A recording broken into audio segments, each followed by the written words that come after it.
Hagmann Report for today. It is Wednesday, July 16th, 2014. I'm Doug Hagmann, co-host along with my son, fellow investigator, researcher Joe Hagmann. Together we are the Hagmann and Hagmann Report. Folks, you're about to hear just a fantastic 3-hour program, 3 hours of very topical information that you need to know in these perilous times. You've asked us.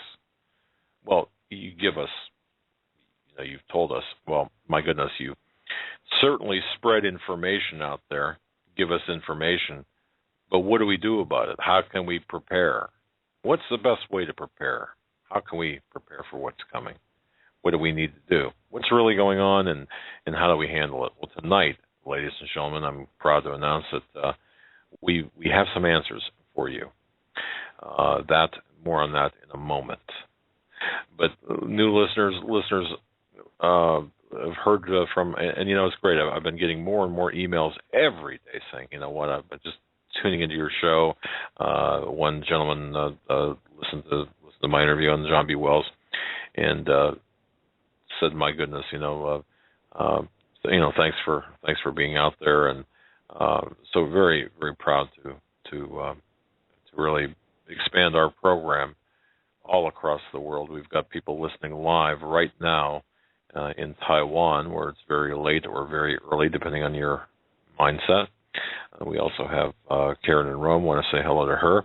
Also, Karen, you ought to look up Robert or Roberto. I'm not sure exactly how he likes to be referred to. Also, in the outskirts of Rome, Italy, listening right now as we speak, and also people in the UK, and all the way down through, actually into Israel as we speak, Jerusalem.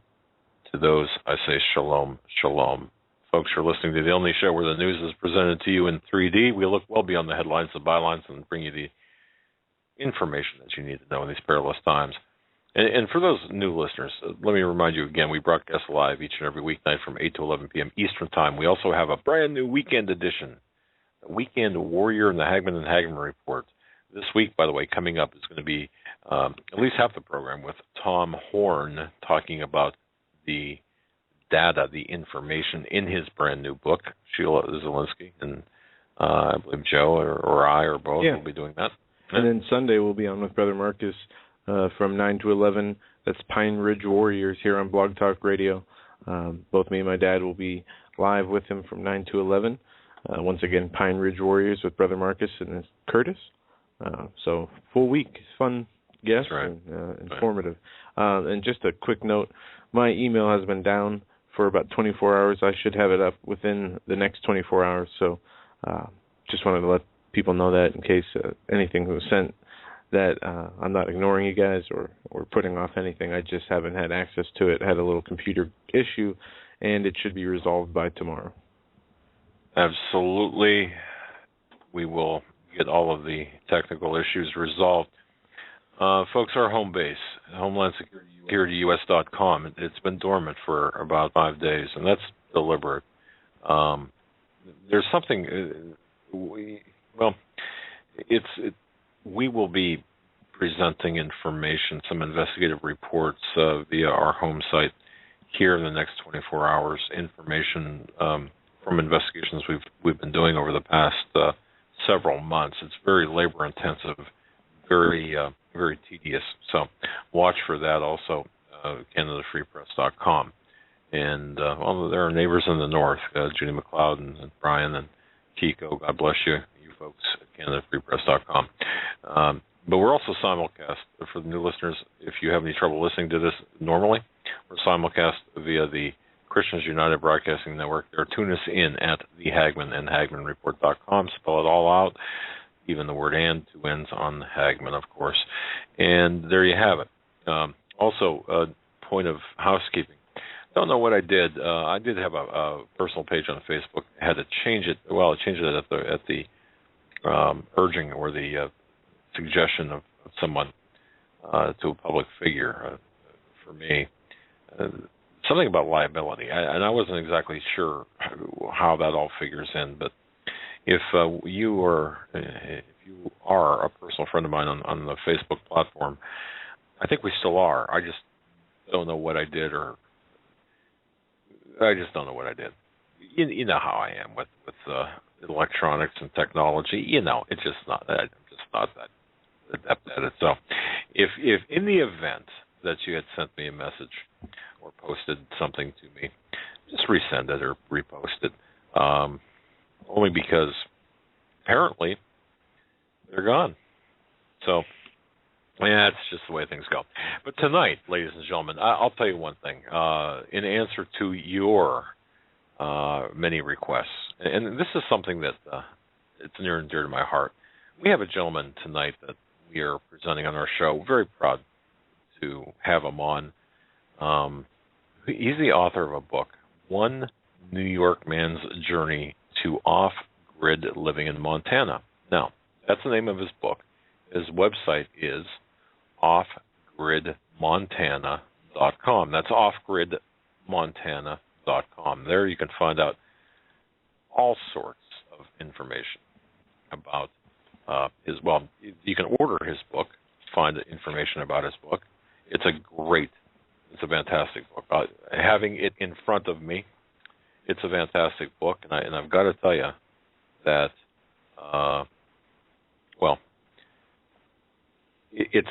it ranks right up there with Holly Deo's book, Dare to Prepare, except this book is about 200 pages, and it gets into the first part of his book answers the questions of why we as middle-class Americans need to be more self-sufficient.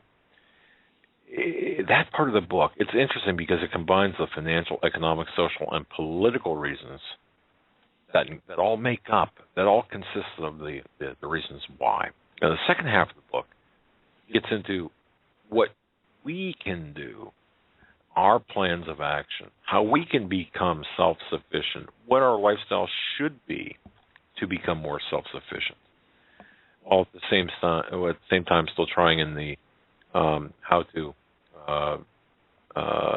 still tying in the how-to chapters with the financial, economic, social, and political rationale. In other words, it's a good balance. Yeah, exactly. What's to come, how to get your goals, how to get to the goals you set, and having the motivation to do it.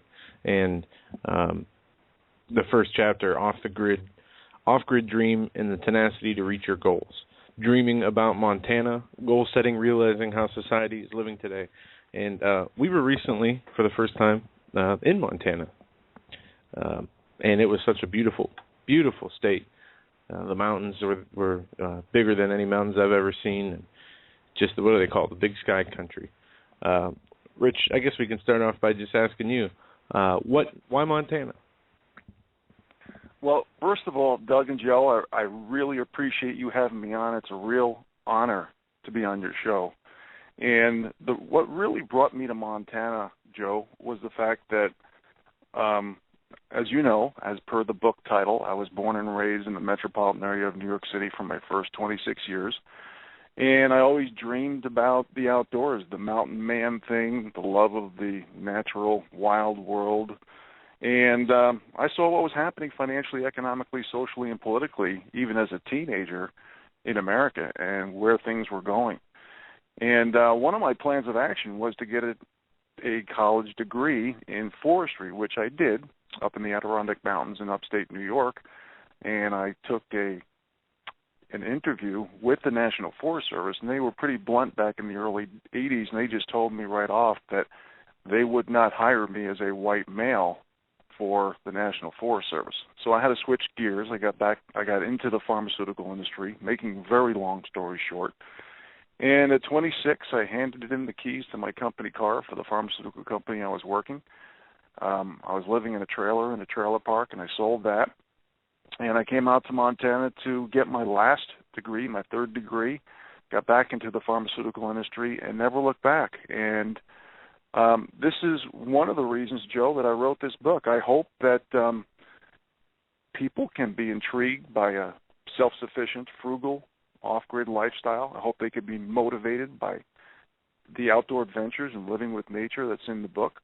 I hope people can create a path or a template for their own lifestyle changes, maybe get motivated and inspired not to give up on themselves, their dreams, goals, or health.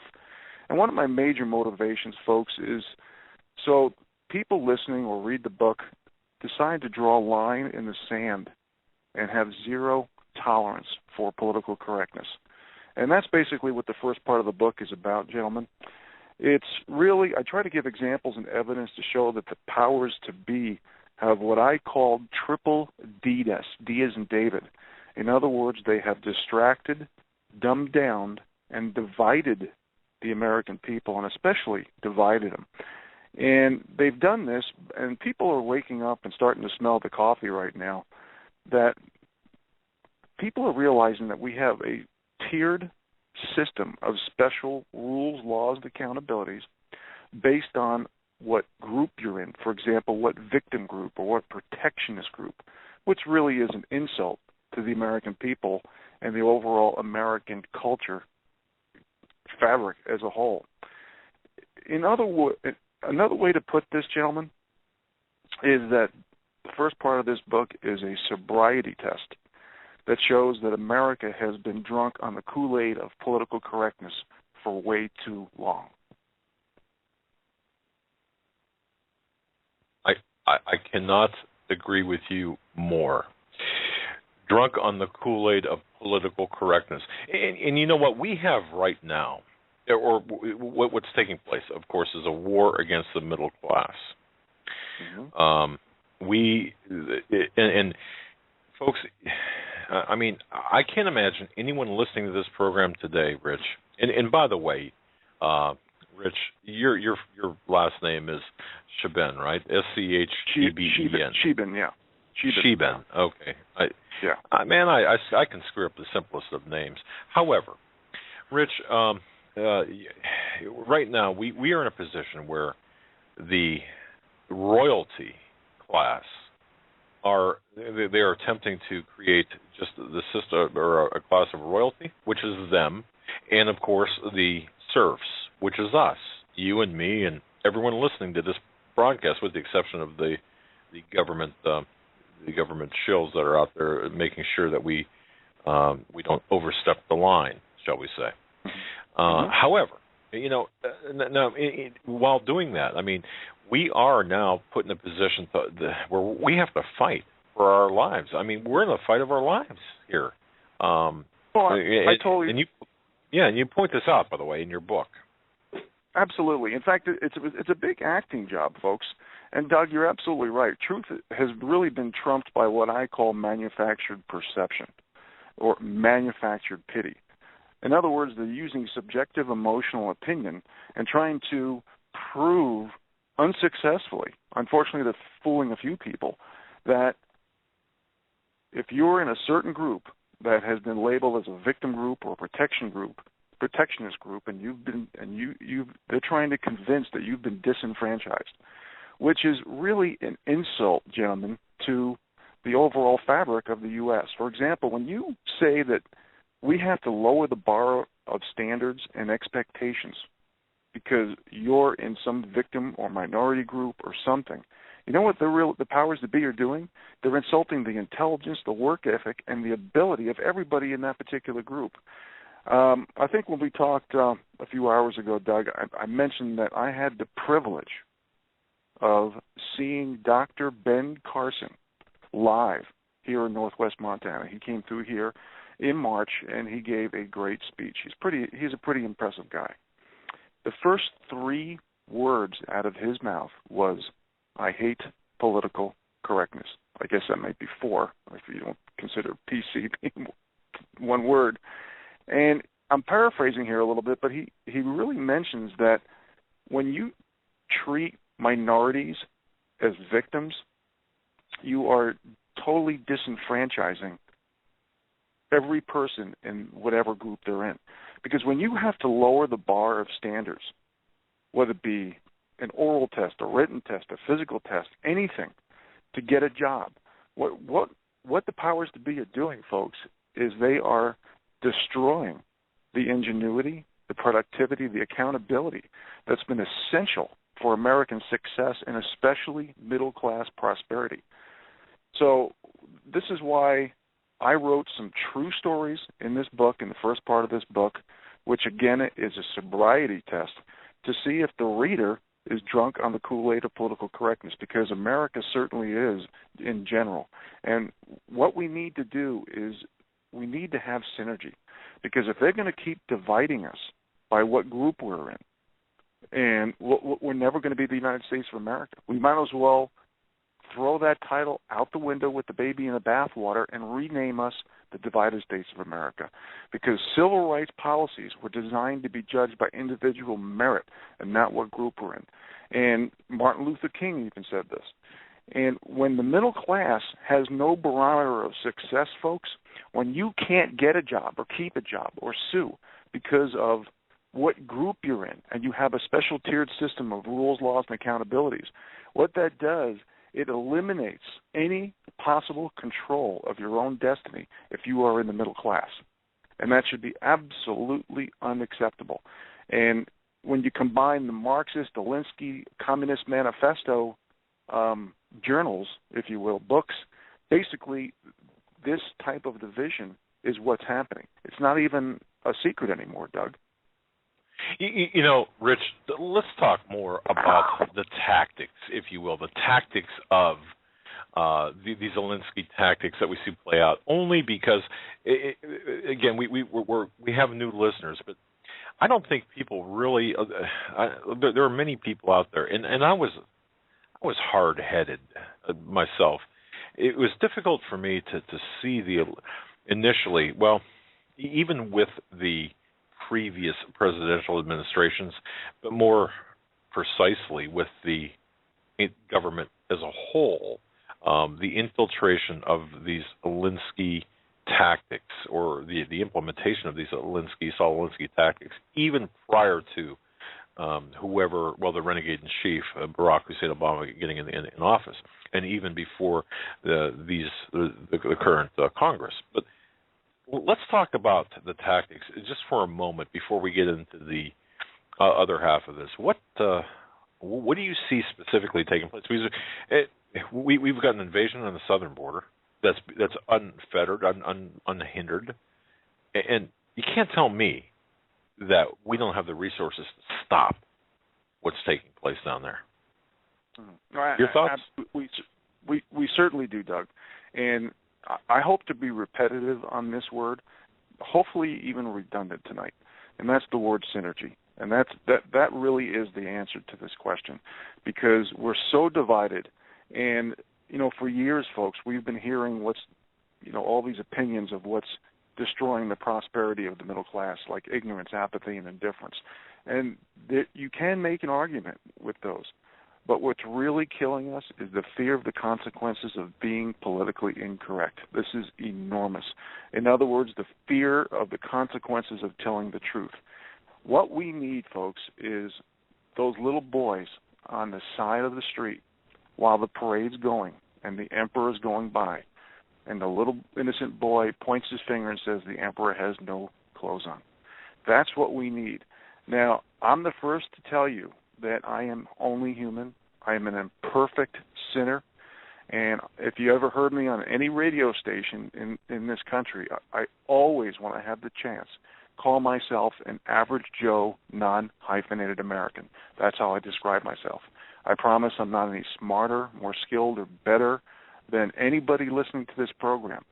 I just had some goals, some dreams, and I ran into some roadblocks, and I decided to fight for truth and stand for principle, because we will not be the land of the free and the home of the brave if we don't have the guts to stand for principle. And that's where we are at. We're at a crossroads right now.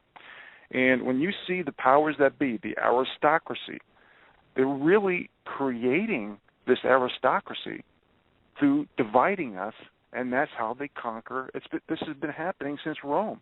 And what they're using, folks, is it's well beyond social control through imposed etiquette. They're using threats, intimidation, shaming, bribery, blackmail. In other words, they're using force and fear.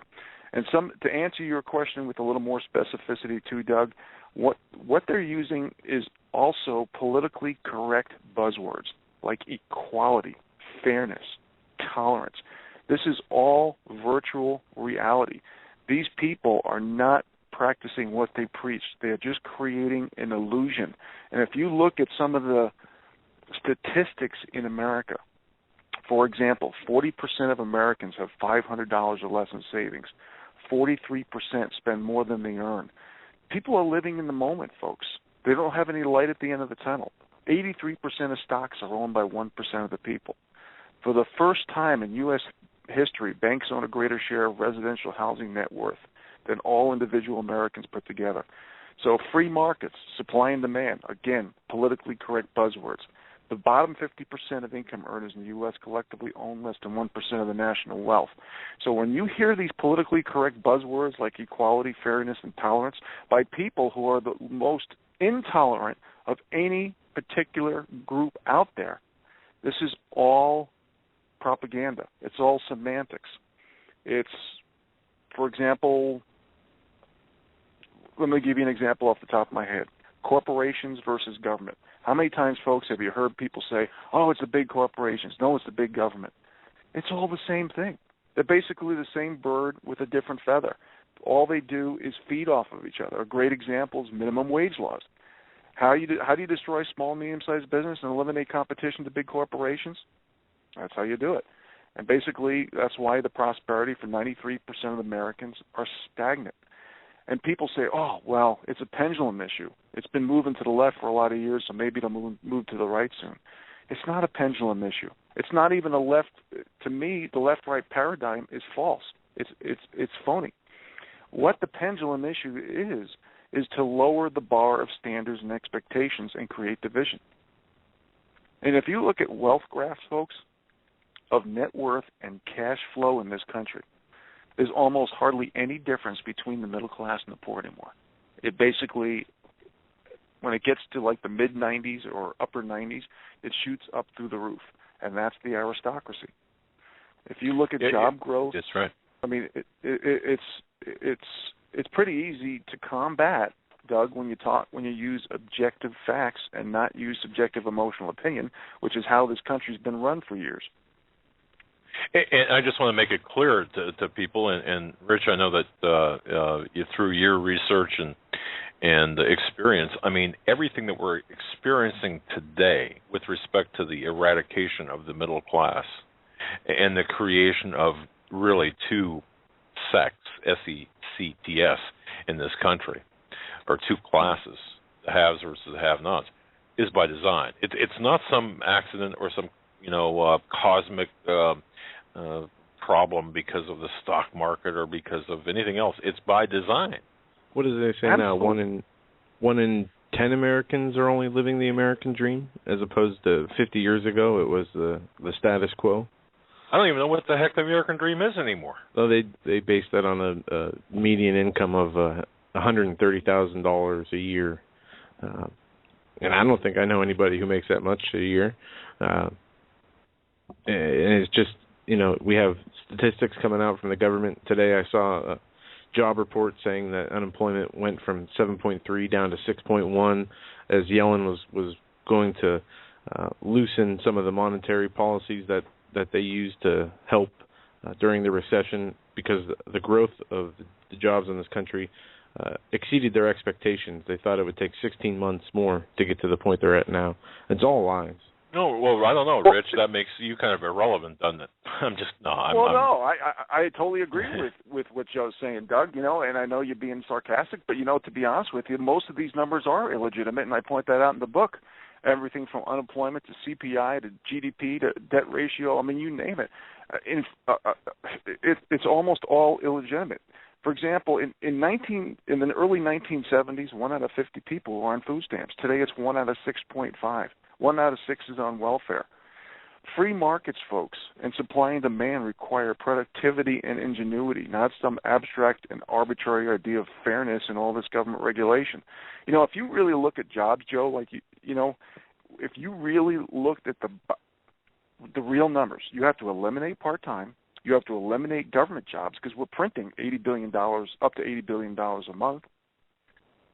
And then you incorporate in the formula the underemployed and all the people who have dropped out of the workforce. I mean, if you really looked at the numbers in a fair, objective way, our unemployment rate would be triple. I just read the other day, guys, about Germany. I think actually in the last 24 hours, I think I read this. We have so much NSA surveillance, in other words, spying. Germany just announced they were ending a contract with Verizon because of NSA spying. You know, everything has a law of diminishing returns, and technology is one example. When you have all this technology going in the powers to be to try to protect the status quo, protect the aristocracy, and they're using taxpayer dollars, your dollars, to rig the game, what are you going to do? For example, just look at public sector wages since 2008. They've gone up 12%. The private sector has gone down quite a bit. When you threat, intimidate, or bribe, blackmail, or shame people into force and fear to do things, or most of all, create silence, that corruption and manipulation is going to create less consumer demand and confidence, and that's exactly what's happening in this country. And as we see this aristocracy and serf really get extremely obvious and blunt, we're going to see less manufacturing plants, more jobs going overseas, because if Obamacare does materialize fully, folks, all the people, especially these illegal immigrants who are coming in, the corporations are going to want, especially the oligarchies, are going to want to hire them because they don't have to contribute to Obamacare. We're going to see more robotics.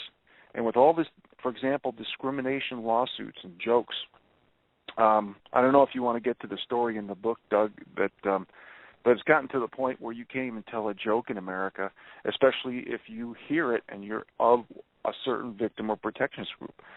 We have more attorneys than the whole world combined. We have the highest corporate tax rate.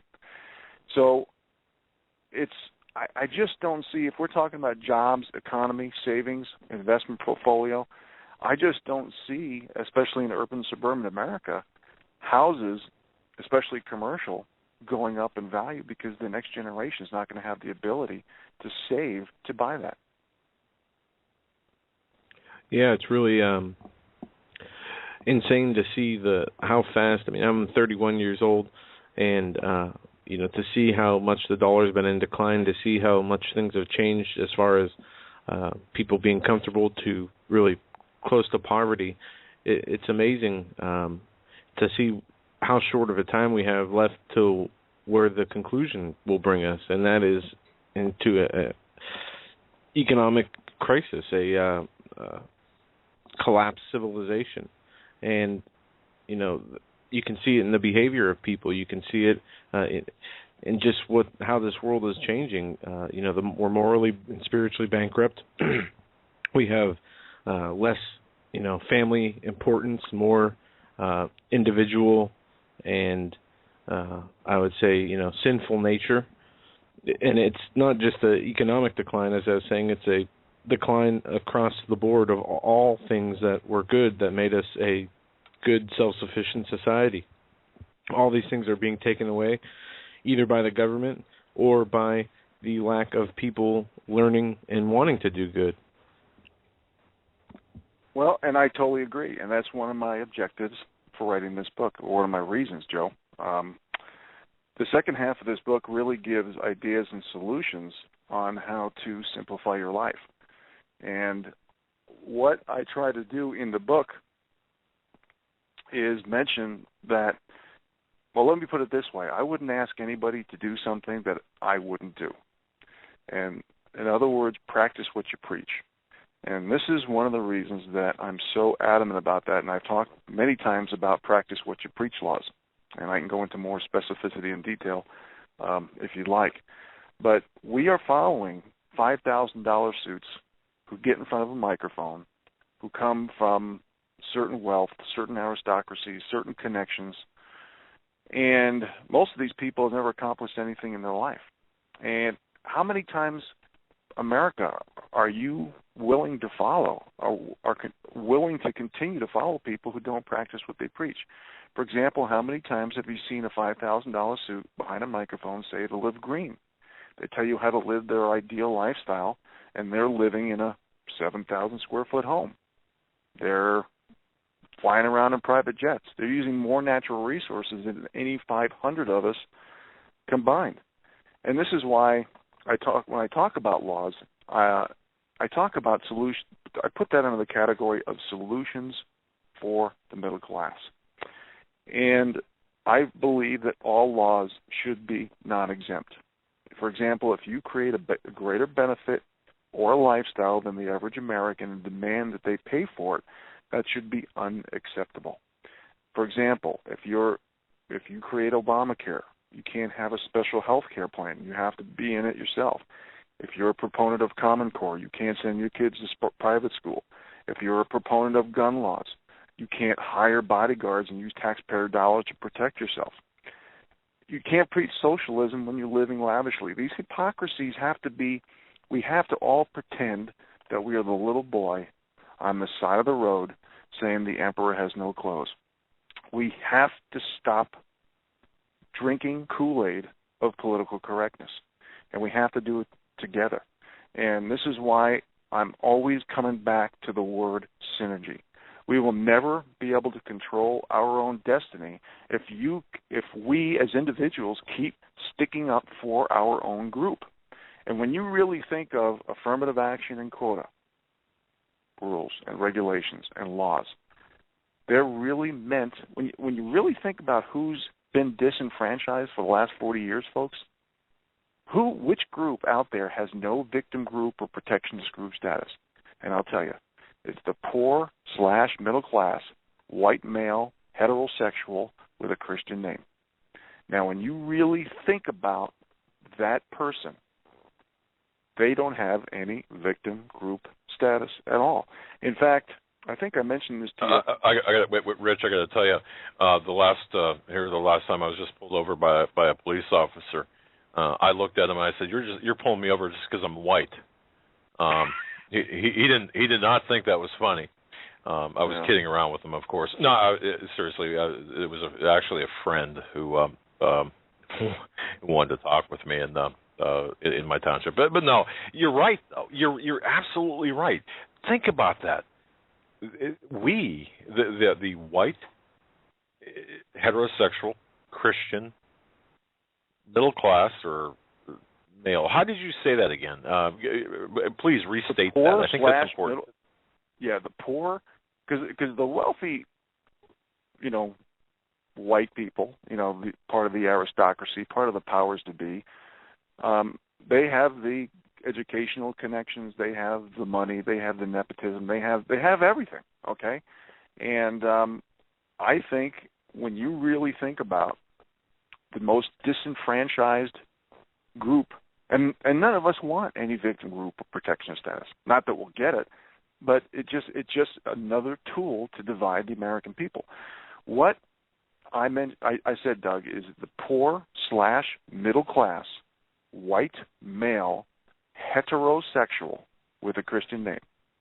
And when you think about all those subsets that I just mentioned for that one person, they could be, part of that, or if you have all that, you have really nothing going for you in the sense of affirmative action and quotas. In fact, I had an attorney tell me when I was going through my ordeal with the pharmaceutical company I was working for that I have no group self-pity points when I was asking for a part-time job share.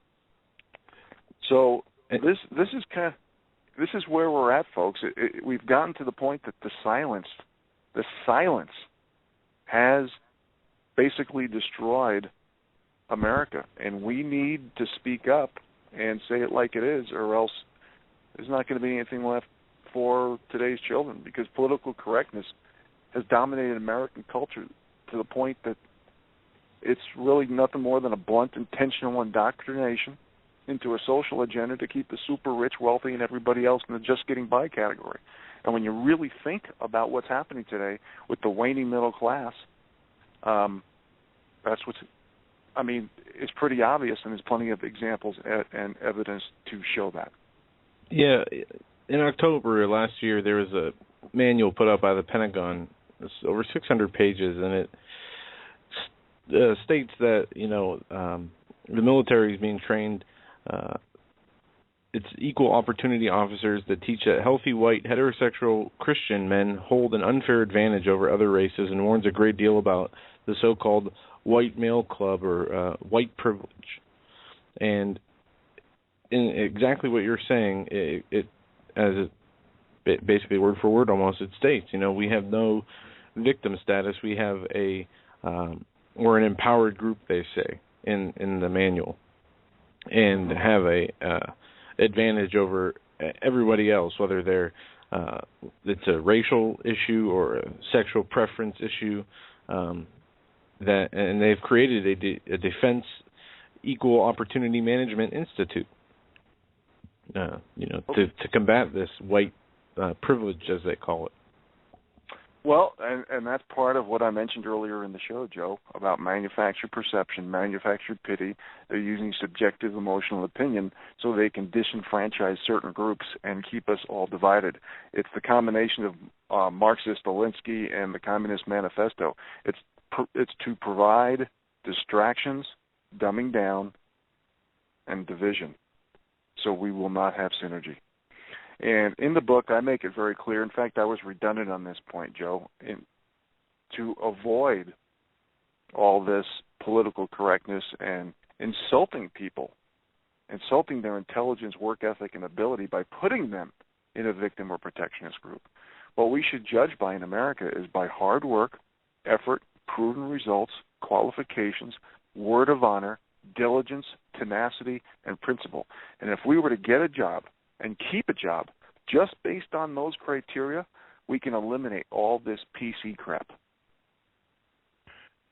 But it's never going to happen, is it? I mean, looking at we could talk forever on the way it should be, but it has gone so far, the pendulum is really swung so far the other way that at this point, the class system has already been created and ingrained in society.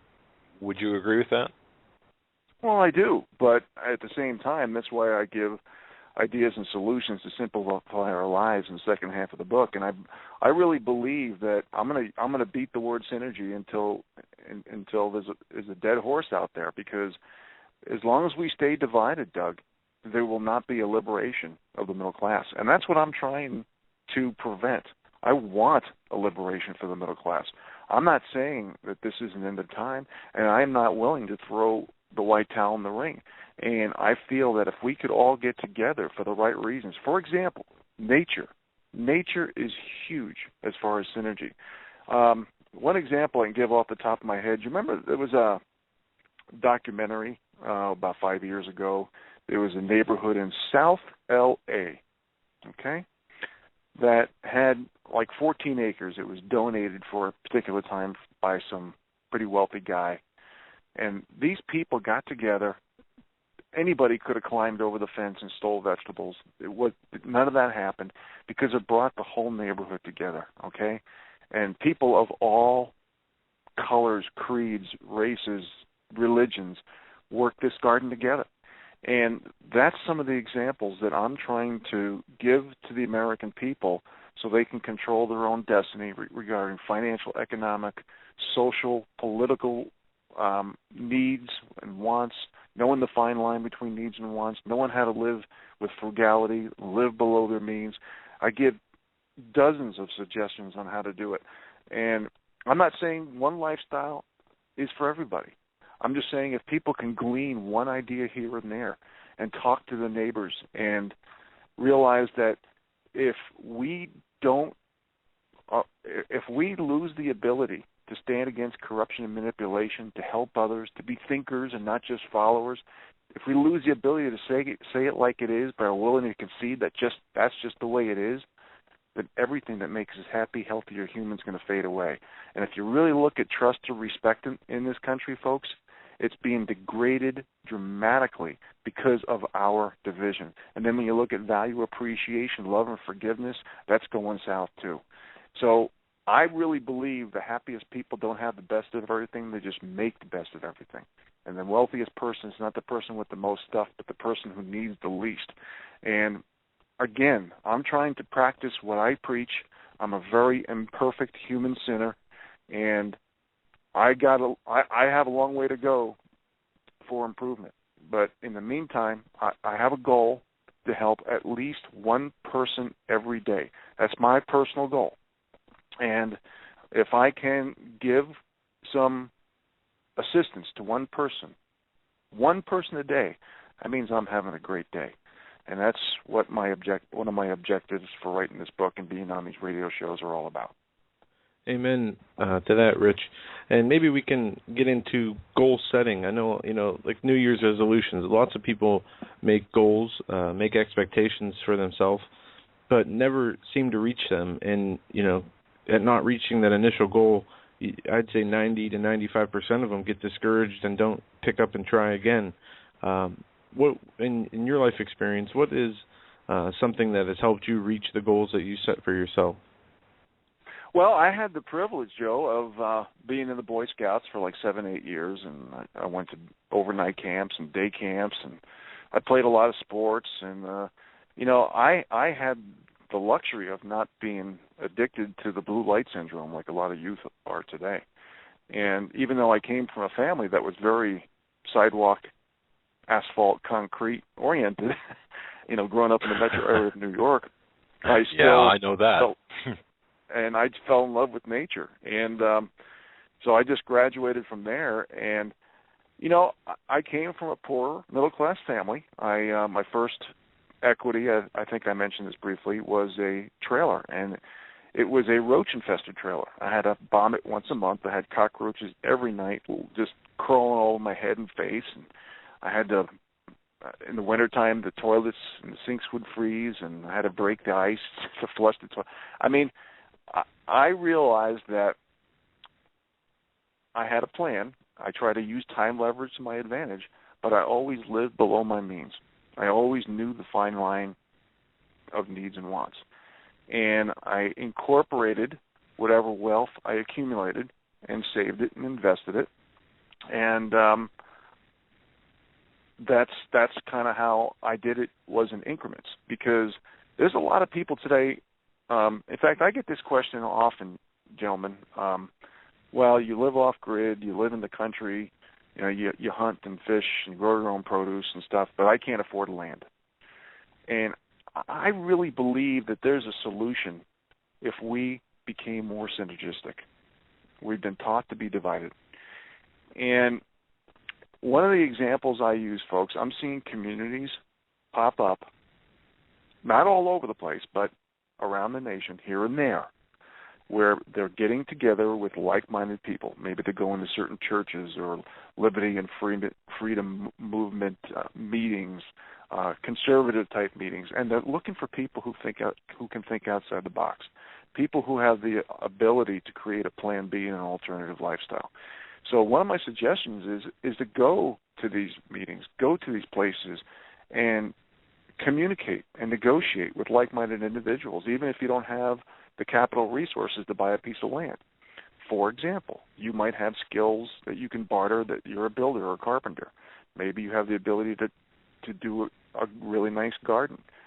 Maybe you have the ability to create a solar array and alternative energy, animal husbandry with farm animals, and you can create maybe you have no skills, and you could be the caretaker on this particular piece of land until the other people in the city get their final ducks in a row before they move out. Communicate, negotiate, put everything down on paper so nobody whines down the road. But there are different ways to do it, and we need to start thinking outside the box. We need to start thinking about getting away from the politically correct, cookie-cutter, follower mentality that the powers to be stamped as the normal American dream, because that no longer applies. You're absolutely correct. And folks, as tonight's program unfolds, we will be getting into the how-tos, for example, to have a specific plan of action and to live a lifestyle, to be more self-sufficient. Because, while at the same time still again, understanding what the problems are. And we have to understand, this is why we do a radio broadcast. We bring the problems out. We explain to people what's going on, or we emphasize the areas of concern and where it looks like things are headed in a certain venue.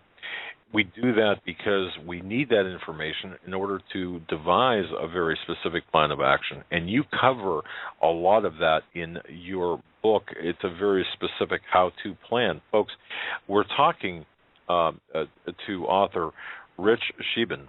Now, he is the author of One New York Man's Journey to Off-Grid Living in Montana. That is available via his website, offgridmontana.com. If you go to HomelandSecurityUS.com, on the right-hand side, I just updated this. You can click on the link. It'll take you directly to his website, offgridmontana.com. I would urge everybody to get this book, because one of the things, too, about this book, it's a relatively short read. That does not mean it's incomplete or insufficient. It means it's very concise by design, because, I was talking to my wife. She received a book in the mail. It was 600 pages, and she says, I'm not going to be able to read this. It's going to take me all summer to read this. Folks, we might not have all summer. So I want to commend you, Rich, by the way, for writing a book so concise, so on target, so very pointed. And I would urge each and every listener out there, it's well worth the money to grab a hold of this book, because the information in this book could very well save your hide for what's coming. Yeah, and I think I saw it on Amazon listed paperback for $13.95, I believe, a very practical price, and it's well worth the money. Very. And you know what? Sorry, Rich, I got to say this too, because this really chaps my hide here. Okay, I want to tell you, folks, there is this concerted effort among the powers to do things, to cause us little inconveniences, to make it more difficult for us. Can you believe this, ladies and gentlemen? There are, for example, places on the Internet that I cannot think of any other reason except to deliberately do this in order to make this publication a little bit harder to find, but they deliberately misspelled Montana. So if you search for this book, for example, you might not readily find it. To me, that's that's dirty pool here when we're talking about this. It might seem like nothing to you, but every little issue like this, to me, represents a chink in a strike against us. Rich, I hope you don't mind me referencing that, but it's really. No, in fact, I'm glad you did, Doug. This is just another subset, gentlemen, under the Kool-Aid again of political correctness, and Amazon even said it was out of stock for quite a long time. That when this book got found out, about a month into publication. In fact. There's no way for a POD, which means paid on demand book, folks, to be out of stock, because when you order it, it gets printed. So the powers that be do not want this information out because of what I say, maybe about big pharma, big agro, the Fed, or just to deliver a message of self-sufficiency and thinking. And they definitely want very few people to get hold of this information. Yeah, to me, when you explained that to me, and when I began looking at this, and then looking at the search results and the search placement, I was thinking, man, there's just no way this could be just some sort of accident. It's got to be by design. So folks, that's why we're directing you to our website, HomelandSecurityUS.com. Click on the right-hand side there, the link to Rich's website, which is Off-Grid Montana. If you go there now during the show, certainly bookmark it, because Now just bookmark it. A lot of good information there. But Rich, and I want to thank you too for writing such a fine book. We have had the privilege of having the book here, going through it, and I'm going to tell you that there are no wasted words in this book. So I just want to say that, Doug. you know. Well, thank you very much. That was You've very got 5 stars. Yeah, you've got look, and we've read, folks. You might have Holly Deo's book, and she's written such a fantastic book. It's an encyclopedia of preparation. But if you want the distilled, hey, I need it right now, and I got to have it. I want to know what to do. I want to know, for example, about how to choose my off-grid location, or how to build even my country house, or just even something on hunting, fishing, gardening, for example. If you live in a condo and you want to talk or learn about raised bed gardening, my goodness, this book is for you. And I especially like Rich, the Health and Immune System chapter 11, which is something that we have to get into, because there are issues in there that.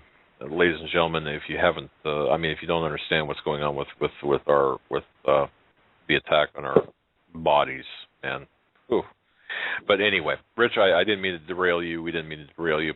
So the bottom line here is we are being victimized en masse by the royalty.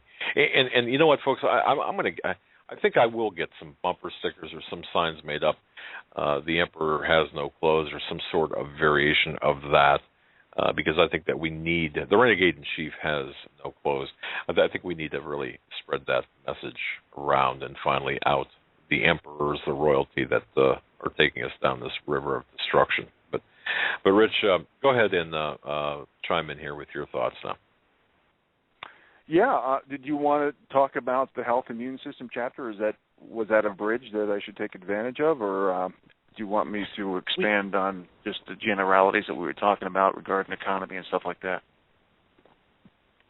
We have about 7 minutes left until the break, so if you want to hit on, you take us wherever you want to take us, and then we can pick up on the other side of the break if it's something that you want to expand on. But sure, the health issue, this is something that many people, with all the overt attacks we see coming at us from every direction, this is an area where people don't really think too much about, because we're so worried about everything else that's going on. But we're being attacked via our health in many ways, from GMOs to the geoengineering of the atmosphere, and what's being put in our food, what the animals are being given before they're put into the grocery store shelves. So we'll let you take where you want to go, and we'll go to break and come back and continue. Yeah, go ahead and for the next few minutes talk. You know what? Before you get into those specific areas, with respect to your background, you've got folks again joining us late. Here's a gentleman, three degrees from universities, just was victimized. Well, I guess I could say victimized, although that's probably a derogatory term in your vocabulary, by the political correctness system. And you took deliberate steps to rise from that jail, that incarceration of victimization, and really began to live the life that people are going to be having to live here probably in the next 18 to 24 months. One thing I didn't ask you during our phone conversation, where do you see this nation being in the next 24 months in terms of our lifestyle as a general public? Well, of course, that's a very general question. We can probably do a show just on that, Doug. But I tell people, I often get the question, when is the collapse going to occur? Well, I say it's started, it's ongoing, and it's being done in increments at this particular point in time. But I also, some of my solutions for this, folks, in fact, let me build up a little preface to this, and then we'll go back to Chapter 2, Political Correctness Out of Control. We'll talk about what happened to me, so we can put that in context after the break. But, look at the IMF, folks, okay? basically a UN concoction. And then you look at the BIS, the Bank for International Settlements, which is in Switzerland, which is basically the European IMF. 75% of the BIS stock belongs to central banks, 25% to other big banks and individuals. You look at what the BRICS nations are doing, Brazil, Russia, India, and China, and how they're doing everything to not use the world reserve currency, which is our dollar. So a lot of the central banks around the world aren't even trusting each other, and they're buying silver and gold like crazy. So when you have this massive explosion in borrowing, in debt, currency wars going on, basically all the central banks devaluing their currency, it's pretty obvious to me that we're going to be in some type of SDR, a special drawing rights situation, one of these days. And I'm not saying that we're not going to use the dollar. They'll probably use it as a currency, but it's going to have a reset button attached to it, and it's going to be worth a lot less. So the reason for me saying this is we can't fight the IMF. We can't fight the BIS. Even the COMEX is so illegitimate because it's an epidemic of naked shorts with all the wealthy, super wealthy people buying and selling at certain times tons of paper, silver and gold, and avoiding the physical.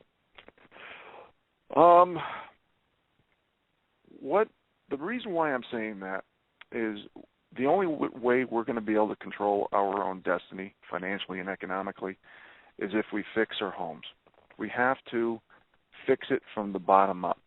We keep too often trying to attack these big boys who have all the money, all the momentum, all the nepotism, all the power, all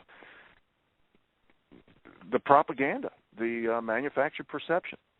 I really think that if we had synergy and stuck together as a people, we could take care of our hometowns, our townships, our counties. And we need to do it with our sheriffs. We need to do it with the Constitution. We need to do it by demanding that our so-called leaders practice what they preach. And as per some of the hypocrisies and examples I gave earlier, obviously we can talk about that all day long because they certainly don't. If we could just demand those few things, I think we could really change our country. But we can't do it from the top down. It's too corrupt. It's too manipulated. So where I see this country, if we continue this division, Doug, I see us being in a very dark place, and I don't see prosperity in the middle class being discussed in the same sentence ever again. But if we could create synergy and plans of action and take care of our homes from the bottom up, you know, it's analogous to all this illegal immigration going on. You can't make someone else happy. You can't even contribute to their happiness if you're not happy at home. And we have so much debt, so much explosion in borrowing, so many lack of good jobs, so many kids graduating from college with huge debts and fast food opportunities. You know, if we don't start changing where we live, what we can control, and we need good people in government to step up and say, hey, not just that the emperor has no clothes, but we need to have them forget about feathering their own nest. They have to really look themselves in the mirror and say, we have to stop thinking about our paychecks and pensions. I know so many people who work for the government who are really good people, a lot of these cases, Doug, and they are afraid to say anything because they're afraid to lose their big paycheck and their pension, and you know, it's gotten well beyond ridiculous, and that's why I mentioned earlier it's not just ignorance, apathy, and indifference, but the fear of the consequences of being politically incorrect. We need to stand together. We need synergy. We have to stop basically sticking up for your own group. We should all be Americans, and we need that to be desperate. And when we basically insult the intelligence, work ethic, and ability of certain groups that are considered victim or protectionist, This is a real insult, and that's why I mentioned Dr. Ben Carson in the beginning of this broadcast, where he says, I hate political correctness because it makes victims out of minorities. And if we can talk about all the solutions and ideas for days, guys, if we don't have synergy, if we don't stand together, respect, trust, value, appreciation, forgiveness, love, everything will continue to head south. And they're going to conquer the crap out of us because we will be way too divided. And forget about controlling your own destiny, because every regulation in the book will be against self-sufficiency and thinkers. You know, it'll be basically the sheep and the followers. Exactly, and that's a very important point, and one that we will stop on, pause on as we take our break now. Folks, you're listening, and we're very, very. I got to tell you, we're very lucky to have on with us author Rich Scheeben, author of One New York Man's Journey to Off-Grid Living in Montana. His website, offgridmontana.com. And into the next hour, we're going to be getting into some very specific topics, all the way from, well, you name it, from off the grid dream, the tenacity. You folks have the tenacity and persistence and perseverance and desire, I know, to reach your goals of being self-sufficient. And we all need to have that, and the understanding, because what is coming, folks, is coming quickly. And look, we've got to be prepared, and this is part of our preparation for what's coming, folks. To the Hagmann and Hagmann report on this Wednesday, July 16th, 2014 edition, with our very special guest, Rich Scheeben. I'm sorry. He's the author of Scheeben, right? Scheeben. It's actually Scheeben, guys, but that's okay. Boy, I'll tell you, can we get any I've heard worse? It both ways. Can we get any worse slaughtering your name? I mean, how hard is this? It's Scheeben. Okay. That's okay. That's all right. His book is One New York Man's Journey to Off-Grid Living in Montana, and the first hour we covered some basic facts about Rich and how he became or got to come from New York to Montana, what background he came from, what he realized throughout his experience in becoming an adult and joining the workforce, and his educational background, and some solutions as to what we can do to reach our own projected goals and to help each other. And one point that he echoed many times in the first hour was that we can't be divided. We can't be a divided people. No matter race, color, creed, we have to be fighting for the same principles. We have to let go of the little things that do divide us and fight towards being united in our pursuit to make things better for not just each other, but for all. And with that, Rich, I'll let you take it away in this second hour and pick up where we left off, or take it wherever you want to go. Okay, I think, Doug, you mentioned about the story in the book, which is about fighting for truth and standing for principle, which is Chapter 2, Political Correctness Out of Control. Do you want me to put that in context briefly so your listeners will know one of my reasons for writing this book? Yeah, you know what? Based on our conversation today, I think that would be a great idea, folks. And please pay attention to what to Rich's story here. So go ahead and take it away here. We really need to kind of set the foundation, and then as the program unfolds, we'll get into the practical aspects of things. So go ahead, yeah, please do that. Yeah, and this really sets the tone for when I talk about political correctness and how we all have to have the same rules, laws, and accountabilities for everybody on American soil, so we can have a chance of controlling our own destiny. And as I mentioned earlier, civil rights policies would be designed to be judged by individual merit, not what group we're in. So that being said, folks, I worked for GlaxoSmithKline. Actually, they were just Glaxo Pharmaceuticals. In '89, they merged with a couple companies.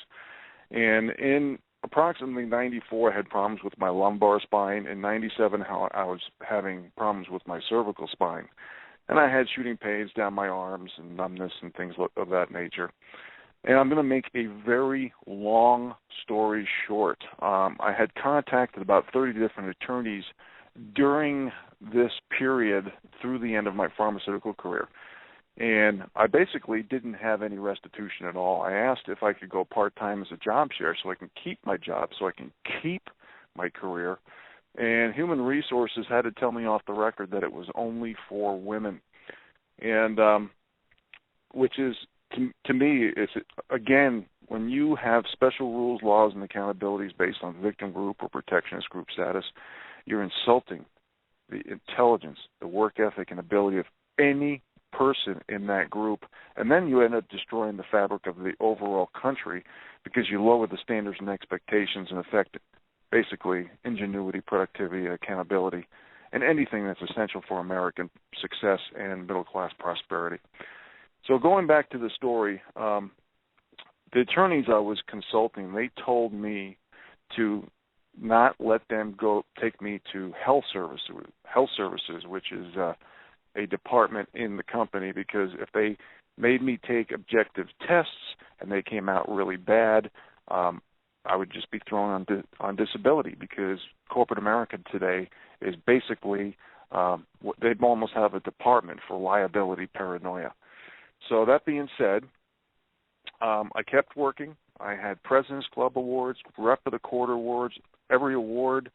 I was in between. I was an exemplary employee, and yet they were giving part-time job shares to women all over the country. I was taking pain pills while driving, and driving a company car and carrying drugs. I had, sometimes my hands would shake so bad that I had to cross them or put them in my pockets so people would not find out. Towards the end of my career, I basically got hired by another pharmaceutical company who hired me actually as the very first male job share. And that's when I mentioned earlier in the show that one attorney actually told me that if I was a female and that happened to me in reverse, I would have been on the 5 o'clock news with a $10 million settlement by the end of the day. And he told me that being a white male, I didn't have enough group self-pity points. I'll never forget that. Now, the company that I mentioned earlier, while this was going on, has been pleading guilty to bribery, fraud, and other crimes, fabricating drug safety data, lying to the FDA, defrauding Medicare and Medicaid out of billions of dollars, which you, the taxpayers, had to pay for. In fact, this company went to China to try to pull off the same crap that they were doing here, and China, the country, would not allow their executives to return home for quite a long time because they were really getting pretty bad. So I need to ask you, if let's say you did this as an individual, folks, and you went around town bribing doctors, falsifying data, selling fraudulent products to the government, lying to regulators, engaging in anti-trade, price fixing, what would happen to you? We'd call you senator. Now, or congressman. Well, I'm sorry. Yeah, or if it was just me and you, we would go to jail for the rest of our life. You know, that was kind of a rhetorical question there, but you're right. It depends on who you come from. And we need to be that little boy in the parade saying the emperor has no clothes. We can't have privileged people or the right people in big government or big oligarchies saying, I can do whatever I want as long as I have the power or I have the money to pay the fines. If we don't stand for principle, then we have nothing else to stand for, because anything the wool will be pulled over all of our eyes all the time, and we're really close to that point now in America, because if we keep defending the group we're in, folks, because we're, a certain skin pigmentation or a certain gender or a certain anything to do with sex, okay? If that's what it's all about, then we need to get rid of our name. We need to kick out the word united and put in the word divided, because the rise of political correctness is directly proportional to the fall of the middle class.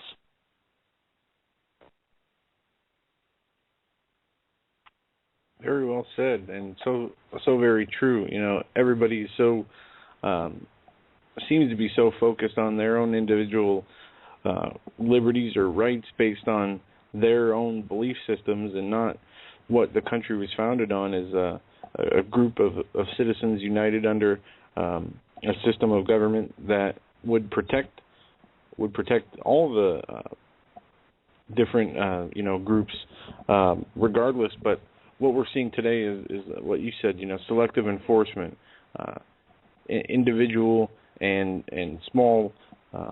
And one example is the homosexual agenda. We read an article yesterday that the latest poll showed that 3%, at the most, 3% of the U.S. population was homosexual. Yet we see this drive to make tolerant every person who does not believe in homosexual marriage believe in it, and then you're a hater or racist or whatever it is that they label you with if you say that you're against it.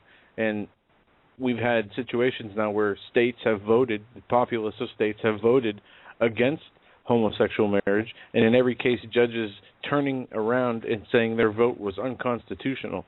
So the people have no recourse for correction anymore. That's all been taken away, and we need to unite under freedom, under liberty for all, justice for all, and as you say, not for special segments of society.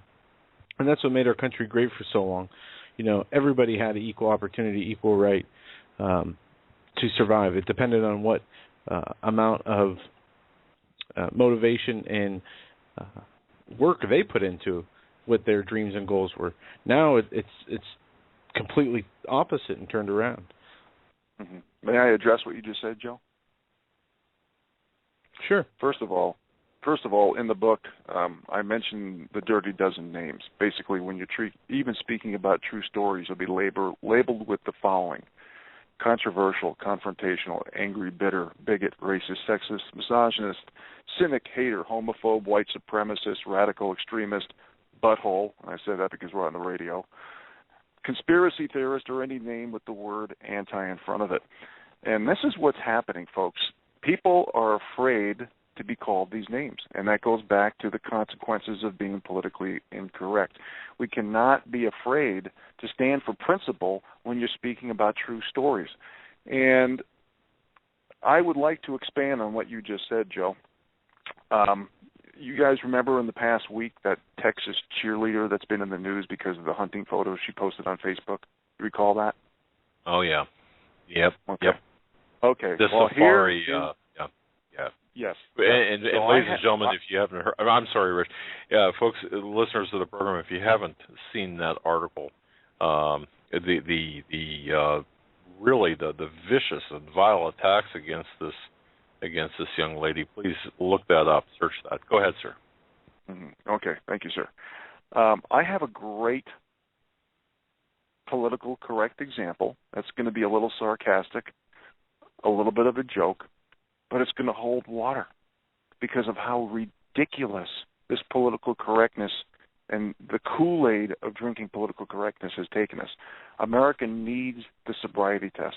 So I'm going to give an example of this particular Texas cheerleader, and obviously she had a lifestyle.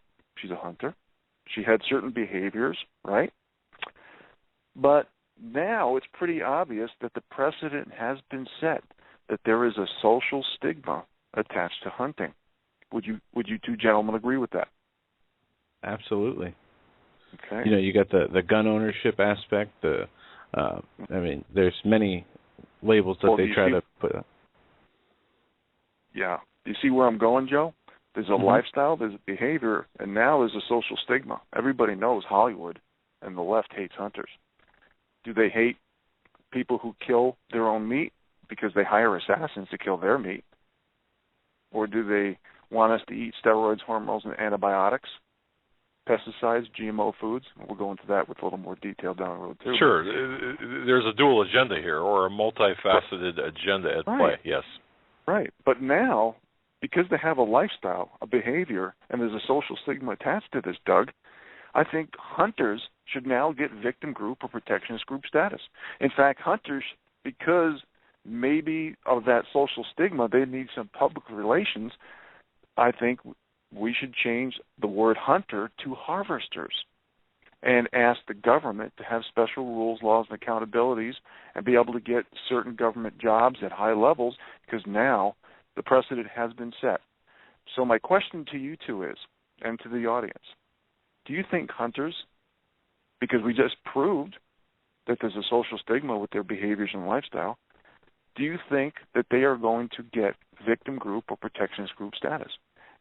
And of course, we know what the answer is, but that's how ridiculous we have gone down the road of political correctness to the point where it's gone beyond logic and common sense, gentlemen.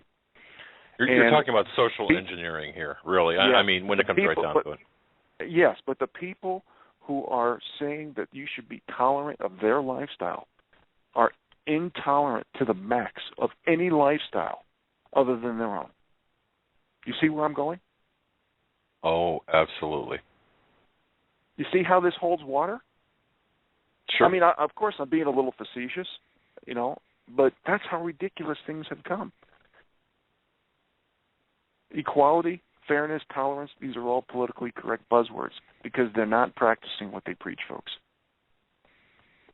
As you write in your book, equality does have an entirely new definition. Wow. Mm-hmm. In fact, can I give that example on that first page, Doug? Would you mind? No, please do. Okay. This is an NFL analogy, folks, because I'm a pretty big NFL fan, which is National Football League, for those of you who are listening from in other countries. So I'm going to set this up like this. Let's say let's say this was like the Super Bowl, the championship game. One team was from Montana, and we'll call them the Montana Average Joes. And really what I'm trying to prove is the facade that comes with all this equality mumbo-jumbo. So the Montana Average Joes is one team. Let's say they only have average skills, but they work well together because they try hard and practice long hours. They're all middle-class, white male, heterosexuals with a Christian name. They didn't get anything given to them, and whatever little they have, they earned. And for the fun of it, we're going to call their opponents the San Francisco Excuses, just for the fun of it. Let's say they were made up of different backgrounds and all qualify for victim group or protectionist group status. In other words, they had certain skin pigmentation, sexual orientation, or were a female. Or they could have been coming from extreme wealth. Let's say they got together with the referees before the game, and they mentioned that they were given protectionist status by our government. Some called their attorneys and sued more often than the Montana Average Joes. Some sued when other players around the league just told a joke.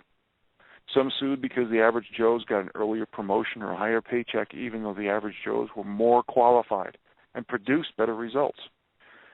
So you get the gist. So let's say the football game begins. Kickoffs are canceled. The refs say the San Francisco Excuses gain immediate advantage because of their coveted status.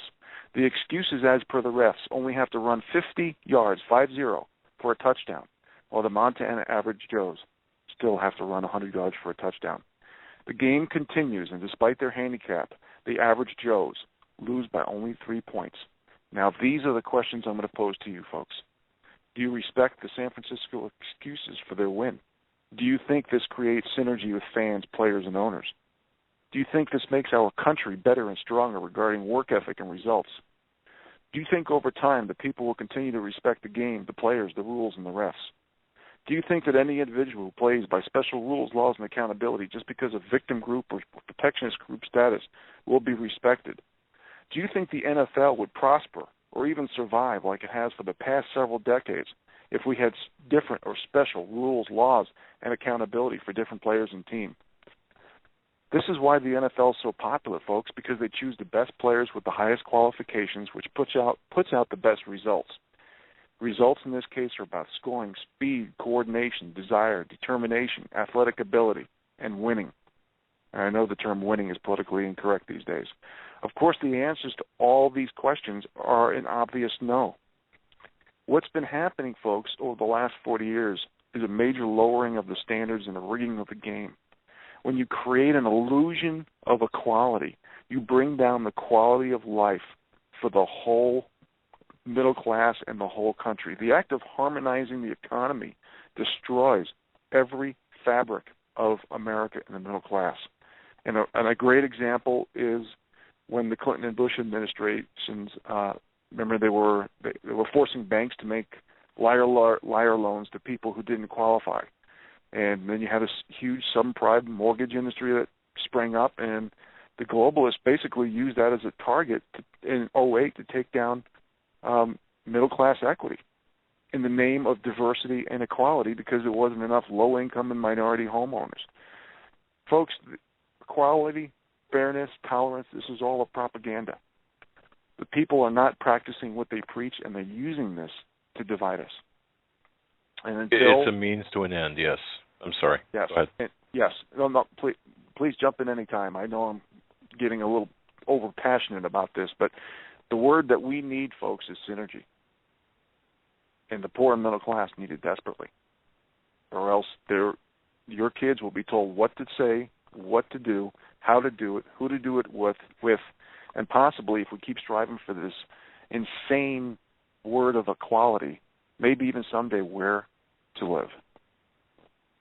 And you're precisely correct. We're looking at multiple agendas here. In your book, equality has a new definition. That's chapter 4. And it's interesting how you present the facts, the evidence, and describe what has been taking place. It's really an eye-opening lesson, to me anyway, for people. You know, we all, Rich, we all have family members, friends, coworkers, or whatever, who don't see the bigger picture in anything.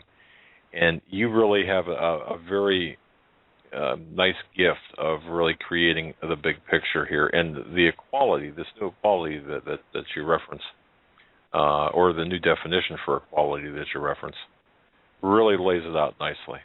Now, okay, so having said that, and as we get into what we're experiencing today, if we would follow the template of the book or the chapter or course of the book, you also get into America's economic reality and the death of our dollar. This is something that I've been talking about now for well over 2 years.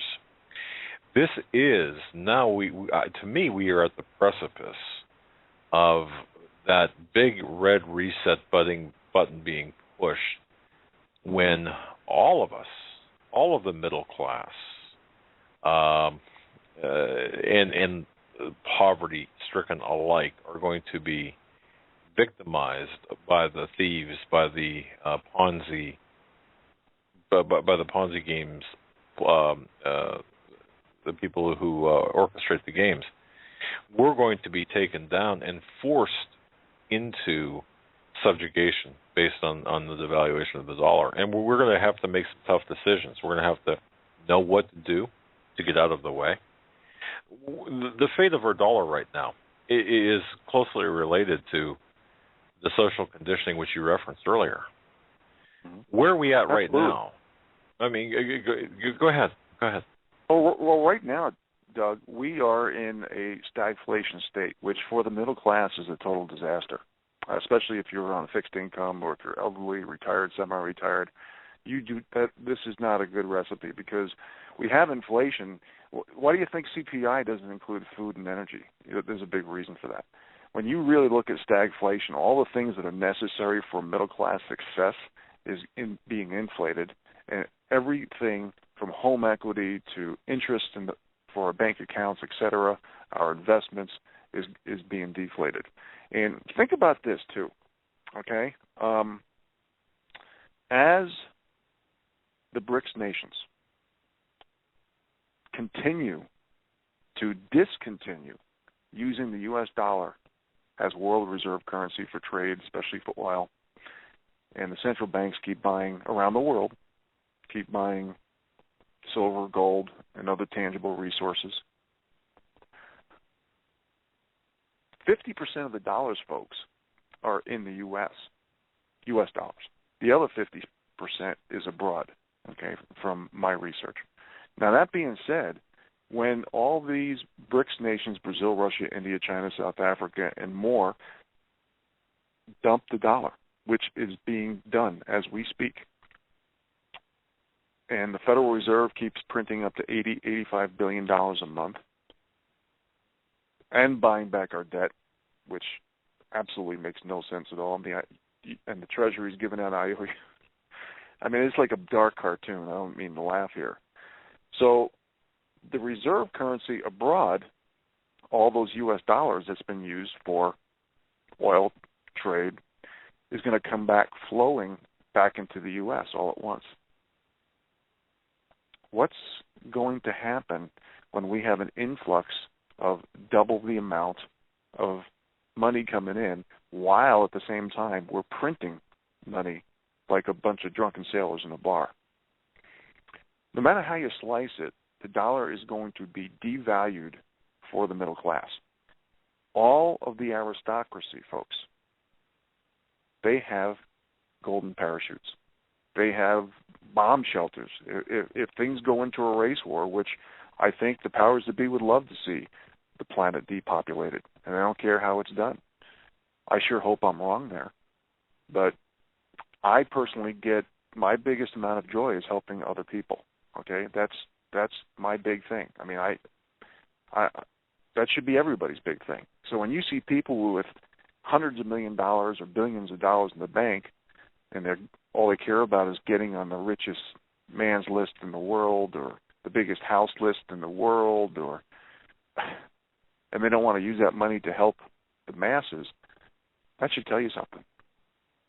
So that's why I keep going back also to synergy and fixing home, fixing our town, fixing our property, and trying to create a plan of action so we can have not just synergy, but success and survival.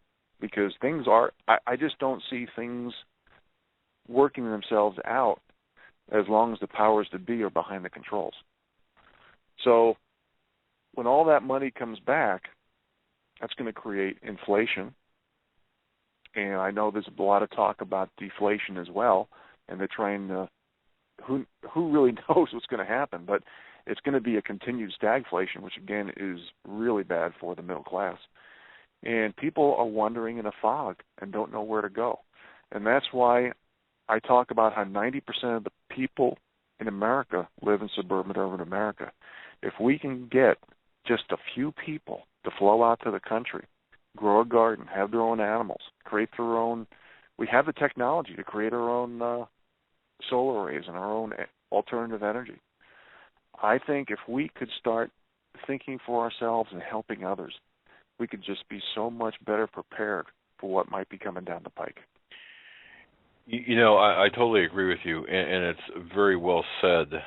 And the more I listen to you, obviously your reference and preference for the word synergy, the cooperative interaction among all of us is vital for our survival, and that cannot be overstated.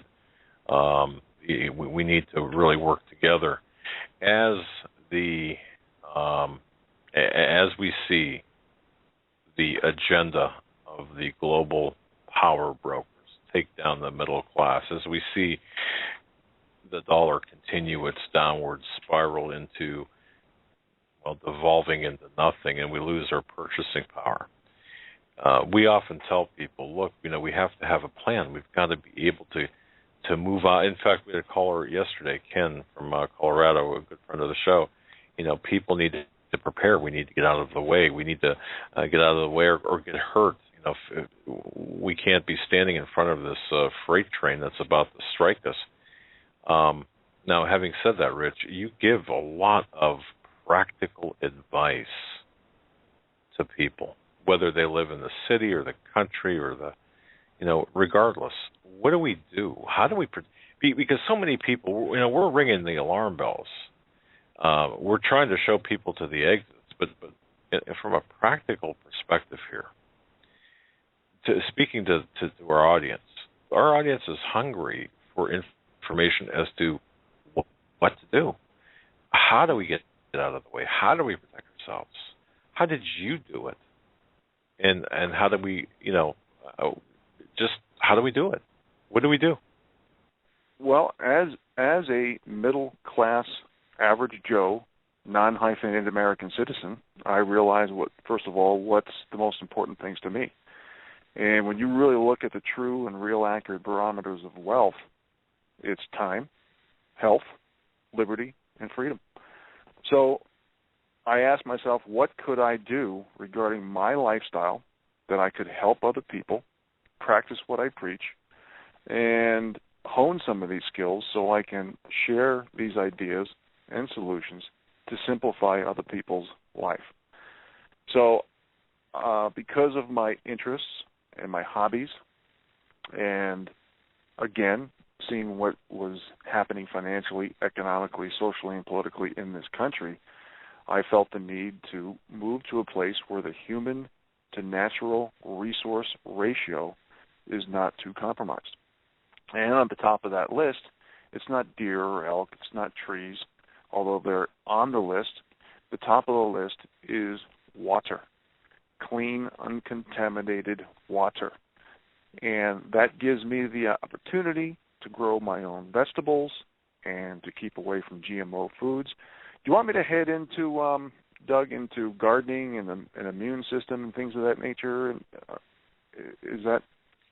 Yeah, you know what, Rich? I think conversationally, I think people are looking for, a lot of, and I get it. I've been getting emails about this. People feel stuck. They feel stuck and they feel powerless, and they feel, and they're looking for direction. They're looking for things that they can do. Whether you're talking to somebody in the Bronx, or whether you're talking to somebody in middle suburbia, or if you're talking to someone in the country. There are a lot of people out there that are looking for specific direction. Personally, okay. That we know, so just go ahead and educate us as to what we can do. Okay. Well, in the book, I obviously talk about this because I'm living it, and I'm not saying that we all have to live off the grid, but it's a pretty good idea to start a garden, buy a little piece of land, a little piece of acreage that has less government regulations, less intrusions. So, again, you can control your own destiny. A little bit about creating your own solar array or your own, let's say you live in suburban America. You could always put some solar panels to cut on top of your roof to cut down the price of energy, because if with all these EPA regulations and new restrictions on coal, which is basically 50% of America's energy, as we know, it's pretty easy to figure out that energy costs are not going to go down. And it's going to be another tool for cost shifting as well, to where you'll be paying for maybe even illegal immigrants' energy with the rate we're going. I want to bring up a couple of suggestions or a couple of true facts that happened in the last, not too long ago. Remember the East Coast snow and ice storms this past winter? How about Hurricane Sandy? Hurricane Katrina down south. The transformers being shot out in California a few months back, which the national media did everything in their power to not mention. The point of me mentioning this, folks, is I've read reports where DHS, Department of Homeland Security, and generals have mentioned how fragile our system is. It could be an EMP, it could be hacking, and the EMP could be solar, it could be man-made. There's so many reasons, not just financial and economic, that could take us down. And having the ability to control your own destiny with your own power source can be one alternative way to go. I'm a huge proponent of buying some country land, getting away from the masses of people, and regaining those 19th century skills, but dovetailing those with 21st century technology. Have a garden. Gardening is so important, folks. GMO foods, I'm sure everybody's heard of GMO, genetically modified organisms, by now. There are big agribusiness has the ability to patent seeds, and they're protected by our own Congress. We can't even sue them. But they can sue if their seed blows from one farm to someone else's farm and pollinates on someone else's land.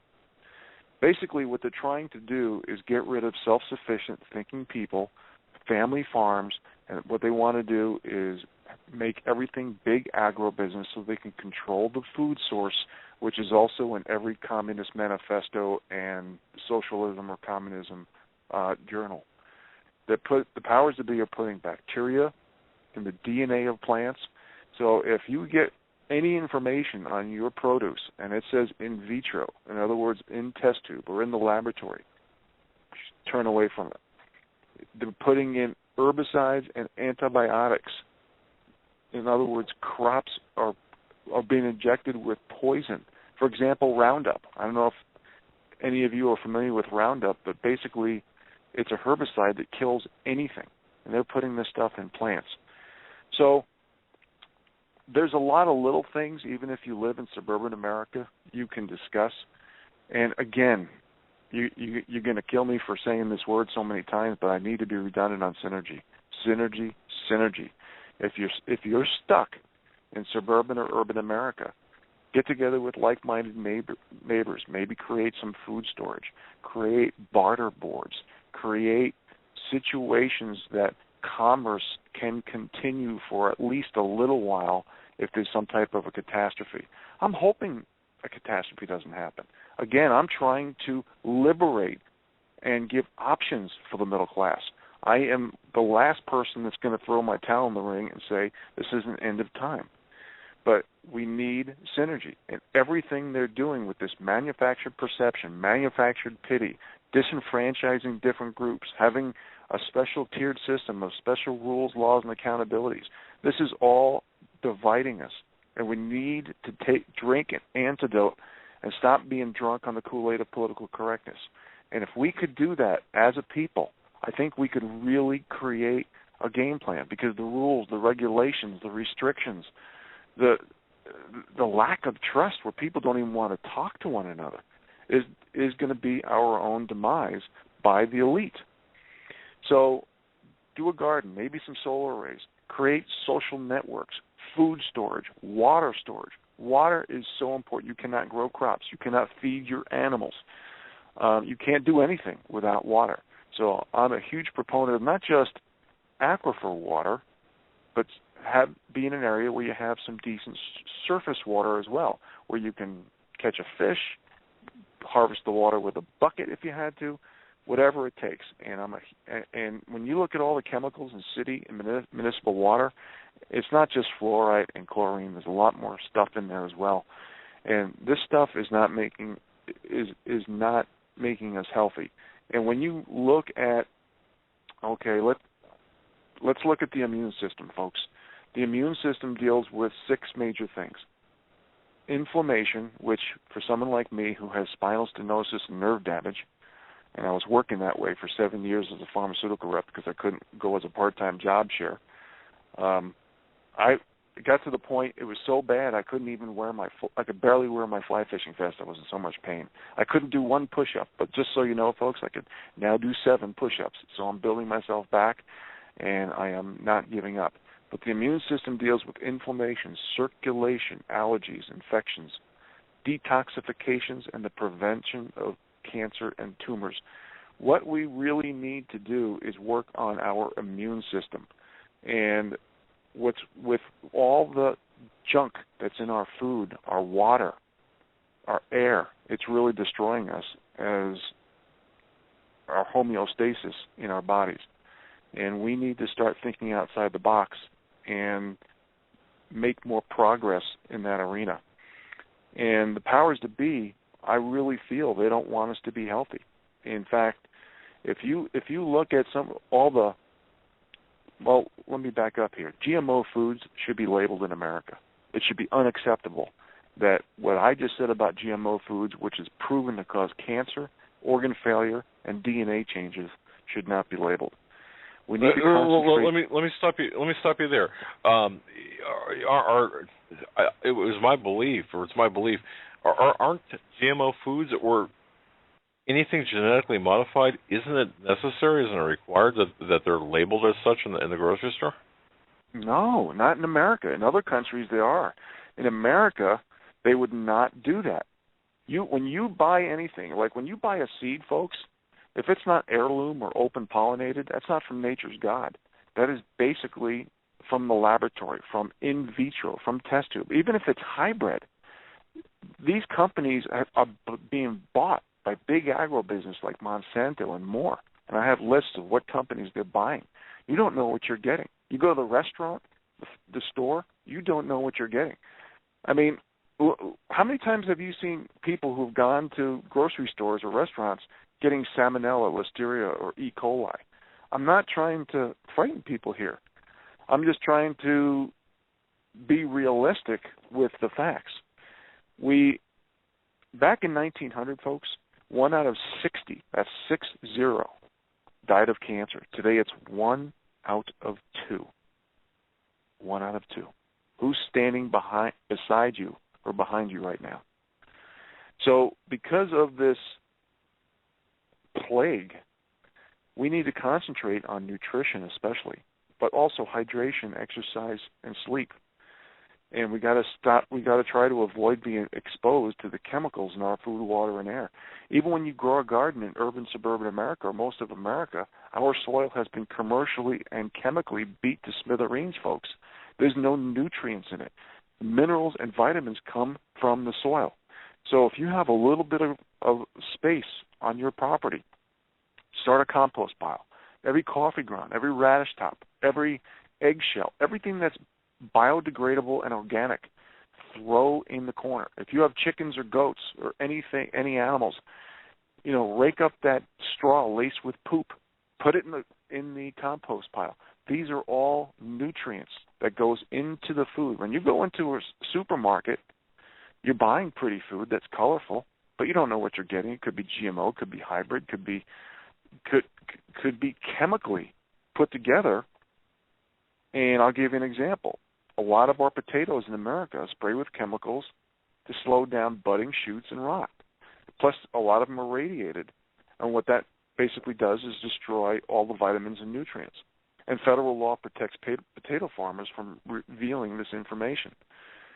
Now, I'm not saying we need to be perfect. I am not. I have a sweet tooth. But if we don't concentrate on real food instead of food-like products. For example, fat-free usually means high sugar content. What I'm basically saying is that America is overfed, undernourished, and underexercised.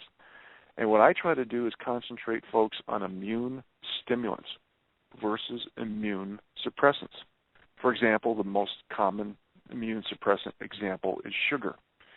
Some of the immune stimulants that I try to consume, especially during the summer months, are onions, garlic, cayenne pepper, ginger, horseradish, kale, and cabbage family vegetables like, obviously, cabbage, broccoli, Brussels sprouts. These are all immune stimulants. In other words, they're cancer, tumor fighters. And if you look at all the addictions that are out there with aspartame, MSG, many artificial sweeteners, nicotine, high fructose corn syrup, these are all designed to be addictive. Propylene glycol is in so many foods, folks. It's basically an antifreeze. Now, I have a personal acronym that I put in the book. It's my personal acronym, SARP, Synthetic, Artificial, Refined, and Processed. If we can avoid these somewhat, a little harder, I think we could be a lot better off. Now, I have nothing against physicians. I have quite a few physician friends because I was a pharmaceutical rep for over 20 years. And I'll tell you right now, and they'll be the first to admit it, they haven't had more than 3 to 4 semesters, not years, semesters of nutritional training. Most of the AMA the medical schools have been indoctrinated by the big pharmaceutical companies and the oligarchy that surrounds big pharma, insurance companies, hospitals, and physicians, like the AMA. So the system's broke, in my opinion, folks. We need to stop asking for big government, big oligarchies, or any official authorities to get things done for us. We have to help each other. It's time. And I also want to mention a real quick word about enzymes, and then if it's okay with you, gentlemen, I'd love to mention a story in the book about a Dr. Brzezinski that will show the intent of a lot, unfortunately, how our federal government thinks. You read my mind. Yeah, you read my mind. I was going to ask you to go over that story, folks. Wait until you hear that story. Go ahead, sir. Yeah, and in the summer months, like right now, we're living out of our garden the best we can. We give as many vegetables away as we can. We try to help as many people as we can. In fact, Friday I'm giving a tour on edible plants. And I do this, I don't charge anybody, I just do this to help people because there's a lot of people, like you mentioned, Doug, that feel they're stuck, they don't know where to go, how to do it, how to proceed, where to invest, and I'm doing my best to do my part. And I want to talk about enzymes for a quick moment, folks. They're basically catalysts for biochemical reactions, and this will aid in digestion and nutrient support. And enzymes also have pH and sensitivity ranges, okay? For example, if you cook your vegetables past or beyond 130 degrees Fahrenheit, you're going to kill all of those enzymes, or at least the majority of them. So take the summer months to eat raw vegetables. Look at it as a cleansing to release toxins. One example is when people, especially people who have a little extra money, they get cancer, and maybe they've failed on chemo and radiation, which, by the way, is only in 38 states you can only mention chemo, radiation, or surgery to show you how corrupt things are. People go down to Mexico and other places to basically intake the Gerson therapy. And there's some good stuff in there, like coffee enemas and things like that. And a lot of people have walked away cancer-free. But what they also do is they feed you raw or steamed vegetables that are immune stimulants that are not GMO to build your immune system. And that's what we really need to look at building is our immune system. Because cancer is a combination of many malfunctions of normal mechanisms in the body. And these mechanisms are a result of a deficiency of chemicals and substances found in certain foods and a deficiency of certain enzymes in our pancreas. And as we all know, pancreas is extremely important because when we get cancer of the pancreas, it's usually the mortality rate's very high. It's beyond morbidity, and it usually goes pretty quick. So enzymes are extremely important, folks. And I want to mention, before I go into the Dr. Brzezinski story, a quick, since we're on this subject of health and our present system, when you go into the doctor's office or hospitals, and the powers that be do not want me saying this, okay? But HIPAA regulations, HIPPA, HIPAA, when you sign those confidentiality papers, the only thing it is to do is it's basically to protect the establishment and hide the inadequacies of the system. So less leaked information about malpractice or double billing or triple billing, basically less accountability for the system and the establishment. So when you hear words like accountability and transparency coming from the powers to be, these are, again, politically correct buzzwords. If we don't have synergy and point up and say that emperor has no clothes together, it's never going to change. I believe it's okay to be negative because we're human. We're imperfect sinners. I know I am, and I'm at the top of the list. I can promise you that. But if you don't talk about ideas and solutions and practice what you preach, because we're listening to people who are giving these ideas and solutions and giving us their ideal lifestyle, but they are not practicing what they preach because they call themselves elite, and they feel that they are exempt, and that's why no law should have an exemption. All laws should be non-exempt is where I'm getting. Now, going to this Dr. Brzezinski story, I'm going to make a long story short. I have more specificity and details in the book, but I try to make this book as short as possible because people were telling me you got to get today's youth to read it, and if you had a 400 or 500 page book, that would never happen. Because I have parents that tell me that their kids are walking around with the blue light and just moving their thumbs and barely even communicating today. So I hope that today's youth does pick up this book and get some alternative game plans in their life so they can think with foresight.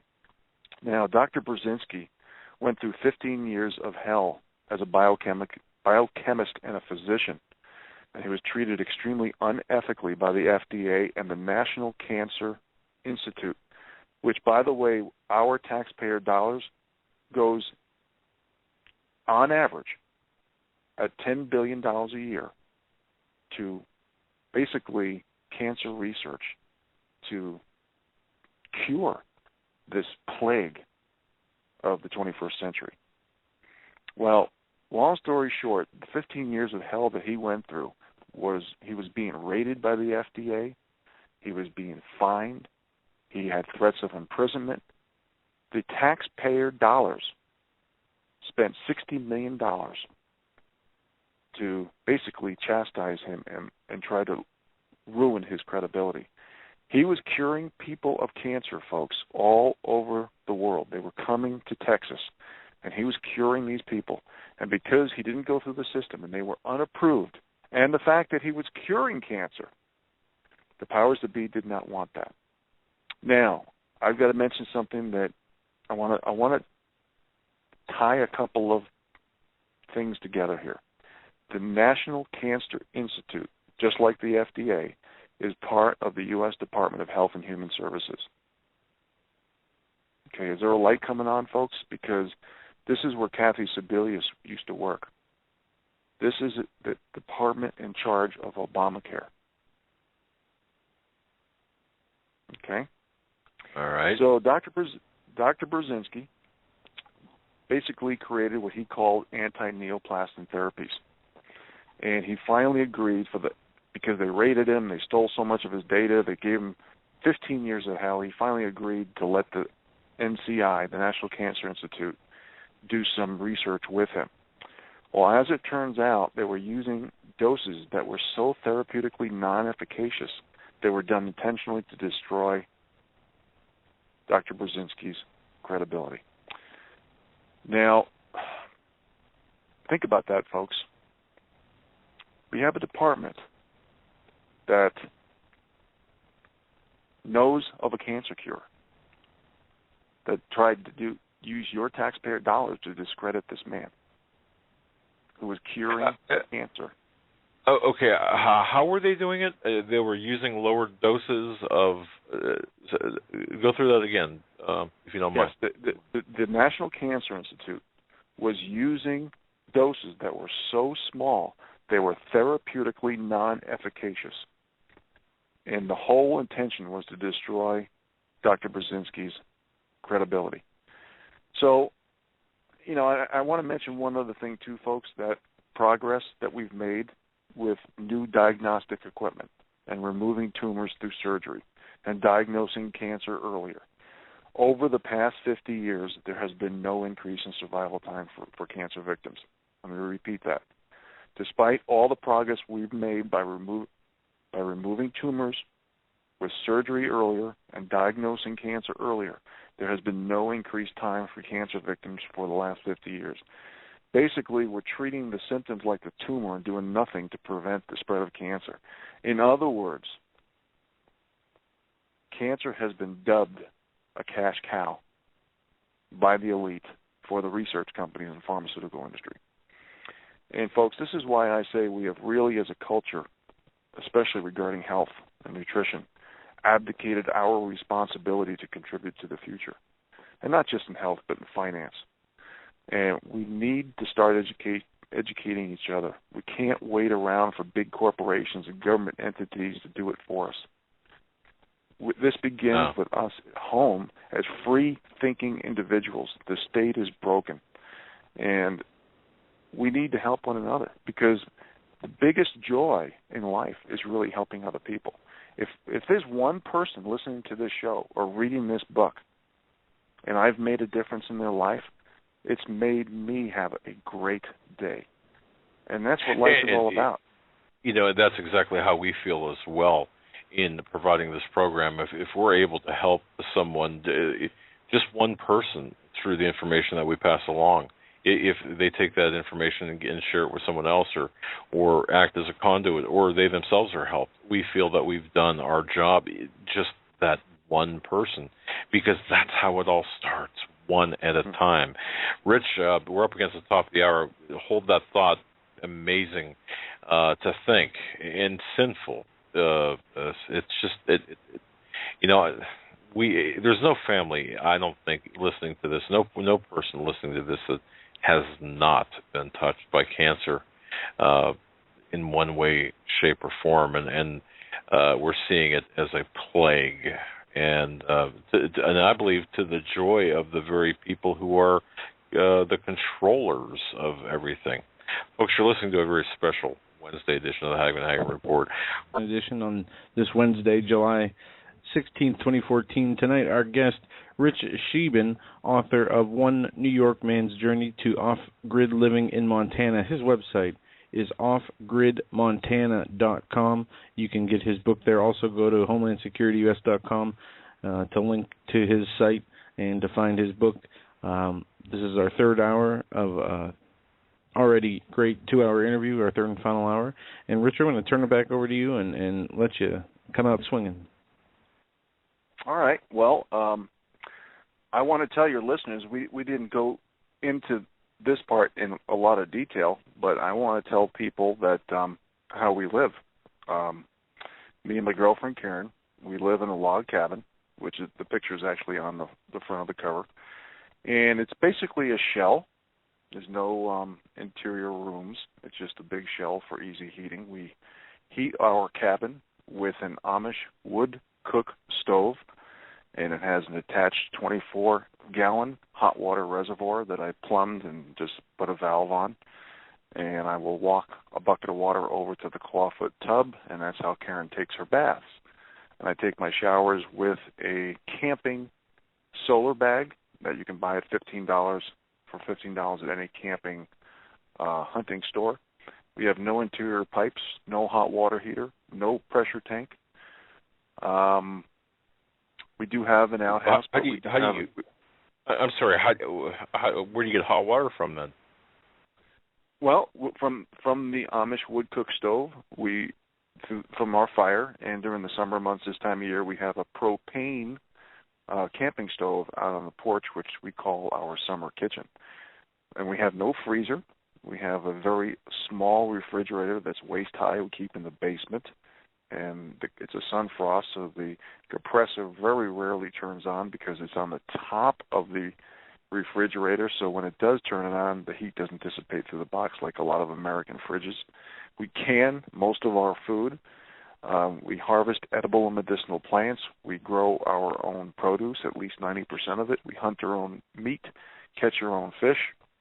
And, we talked a lot about ideology and philosophy and, of course, some solutions and ideas for simplifying your life. But I don't think I got into that type of specificity regarding how humbly we live. And most people who live without traditional running water might be embarrassed to say that. But when I talk about living below your means, knowing the fine lines between needs and wants, I practice what I preach, because when I got this diagnosis of spinal stenosis and nerve damage, I had many attorneys make me realize very soon that no one would ever hire me again, or I'd even be able to get health insurance. So living this off-grid, self-sufficient lifestyle, even though it's always been my dream and my goal, I had to pull the trigger on this a little earlier than I expected, and that's what life is all about, is handling sometimes living with spontaneity and handling unexpected circumstances.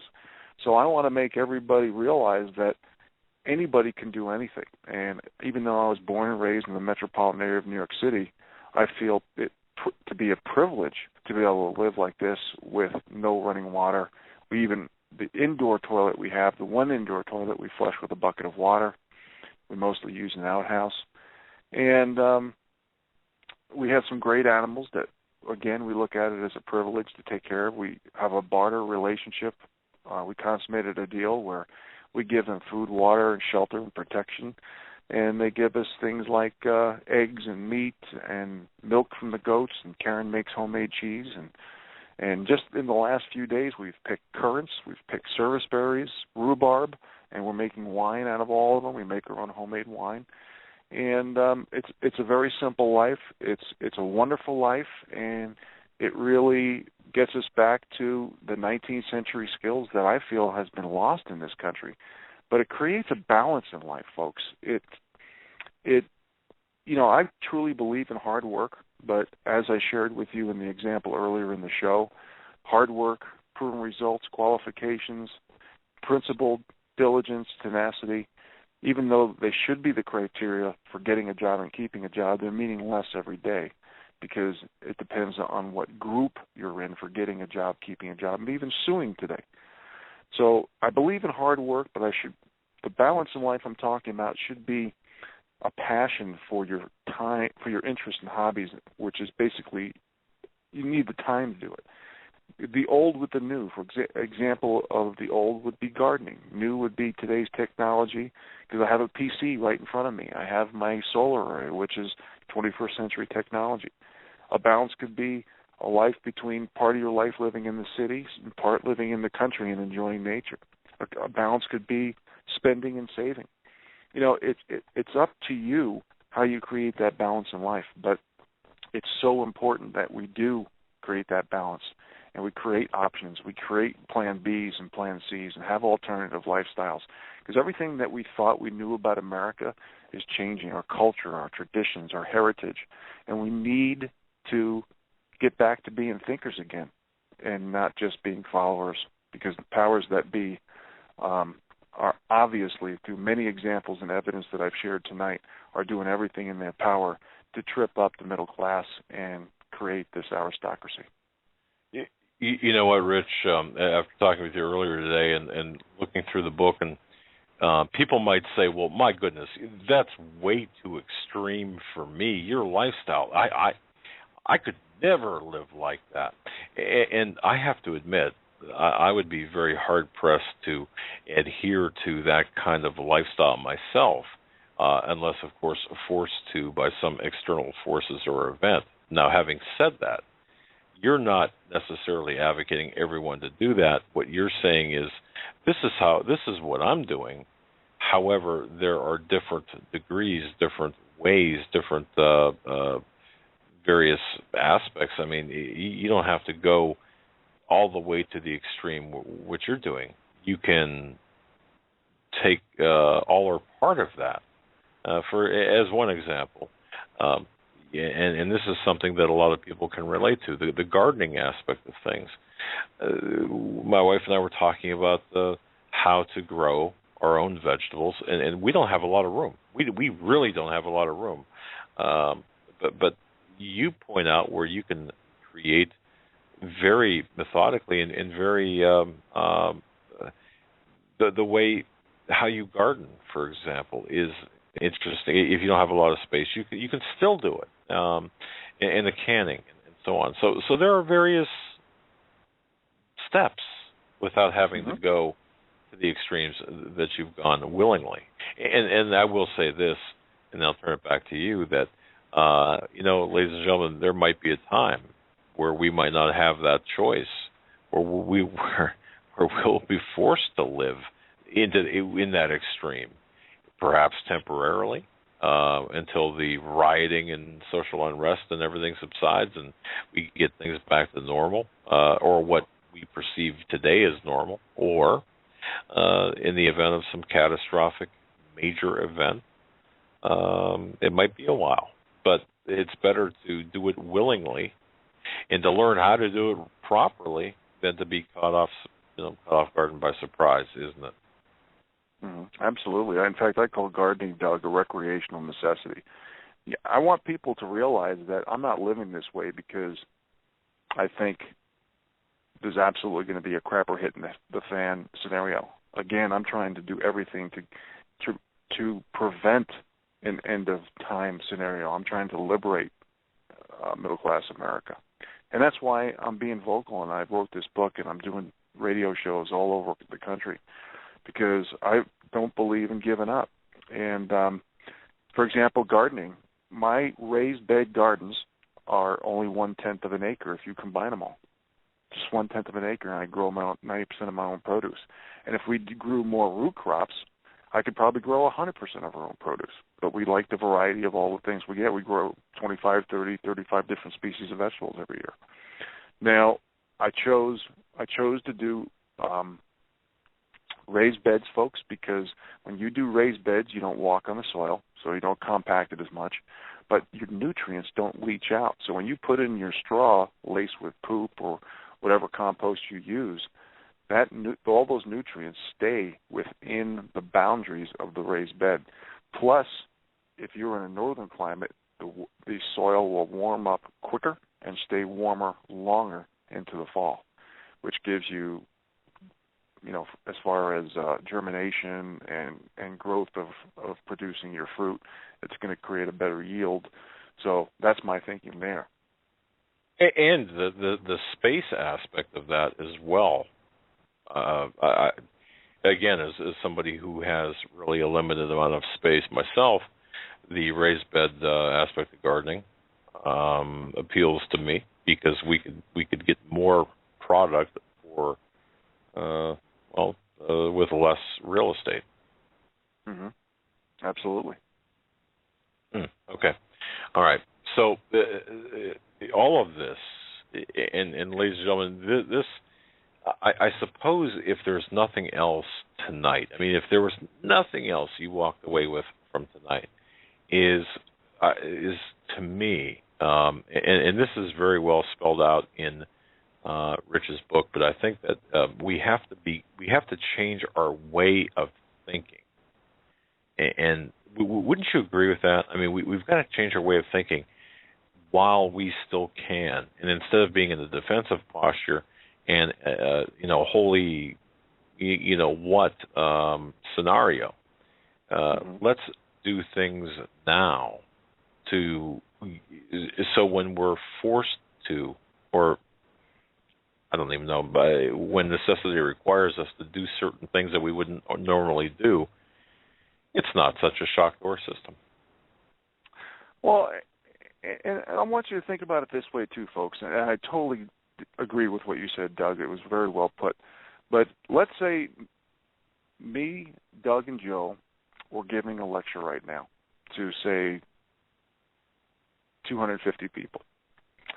And we were convincing you that we were the elite, that we were the top 1% to 2% of people, and that you need to do what we say.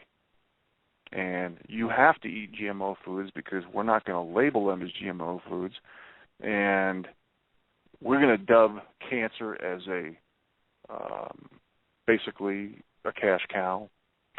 We're going to basically be in control of every food source, every regulation regarding marriage, family, children, schools. And we said we're going to tell you how to live. Now, to the 250 people in the audience right now, I realize there's way more, but let's say you were one of those 250 after we were done talking. Wouldn't you be very upset? Wouldn't you at least walk away, if not start screaming or do something even a little more radical? Of course you would. But, folks, this is what's happening in America. The powers that be are really saying this, and they're doing this through all this division. And that's why we need to be thinkers and not followers. And if we're going to agree to have special rules, laws, and accountabilities because some groups are suboptimal and may have victim group or protectionist group status, we're just letting the powers that be insult their intelligence, work ethic, and ability. And then we're destroying the overall fabric of America by lowering the standards and expectations, including ingenuity, productivity, and accountability, and middle-class prosperity or any success. We need to follow people who practice what they preach and not just give ideas and solutions wearing $5,000 suits behind a microphone. We need to help people. We need to draw a line in the sand and have zero tolerance for political correctness, or else we will not be the home of the free and the land of the brave if we don't have the guts to stand for principle. And then all the millions of young people who gave their life for the freedoms and liberties of this country, it will all be for naught. Now, I have said tonight a couple times that I'm an average Joe, non-hyphenated American. And as you can tell, folks, I'm not any more articulate than anybody out there. In fact, I get, because of my spinal stenosis, some nights I get very little sleep because I have pain in my spine and arms pretty much 24/7. But I feel it's necessary to do our part to stop the silence. And if we have some good ideas, I think we need to share them. And that's one of my reasons, Doug, for putting in that chapter of preparedness and self-sufficiency schools all around America. And if we can be thinkers and not followers and help reverse the centralization of America, instead of making it 90-10 urban, suburban / rural, maybe making it 50-50. And we need to stop referring to Americans as groups. We need to be judged by individuals and get a job based on hard work, effort, proven results, qualifications, word of honor, diligence, tenacity, and principle. And I apologize if I was too redundant for some folks out there. But if we don't listen to certain ideas and solutions that simplify our life, being happier and healthier it's going to get worse. And like I mentioned earlier, prosperity in the middle class will not be two words mentioned in the same sentence. You're right, Rich. Look, we know this is coming, and not coming. It's in progress, and they're just waiting for the final push to create this two-class system in this country. But and I know that we've got a lot of people with some very interesting questions. If you choose to, if it's all right with you, certainly we can go to the phones as well for people with questions for you. But before we do that, the one thing that you mentioned that I want to go back to, and it seems like I don't want to go over old ground here, but one of the things that I'm very concerned about, I'm very concerned about, period, the diseases that we're seeing coming into this country, the fact that cancer now affects 1 out of every 2 Americans, the lifestyle that we have been really forced into because of the fact that you got people working 16, 18 hours a day just to pay the bills, keep the lights on. So what do? What do people do? You got a problem, folks, when you have to have a shopping cart at your local 7-Eleven to buy your supper. Okay, that's not exactly a good place to be. If you understand what I'm saying. So with all of this, we've got to break out of this mold, and I think, Rich, I think that's what you're saying is we have to change not only our lifestyle, but we have to change our way of thinking, and we also have to be very proactive when it comes to fighting these diseases and fighting this deliberate depopulation. Isn't that kind of what I mean, when I look at your book, I look at this as a work of, okay, this is the way to do it, and people have the option of doing all, some, parts, but any part of this, any 1, 2, 3, 4 parts that are contained in the book will help advance the quality of our lives, and will also take away that abrupt change when change happens, and we've got to adapt. Isn't that kind of what your message is? Well, absolutely. I probably have a good 100 messages in this book, Doug. And just like the example I just gave, if me, you, and Joe were giving a talk in front of 250 people, and we basically told these audience members, that we were the top 1% to 2%, and that they had to listen to us. Basically, one of the reasons that this is happening is not just to create an aristocracy, but I really believe that you talk about diseases and sickness. I believe that these people have a sickness. I believe that when you have such a control, power, affliction, it's an addiction. It's like a meth addict on the street. And I think that these people have a certain sickness that they are having a difficult time controlling this power, greed, control aspect. Yeah.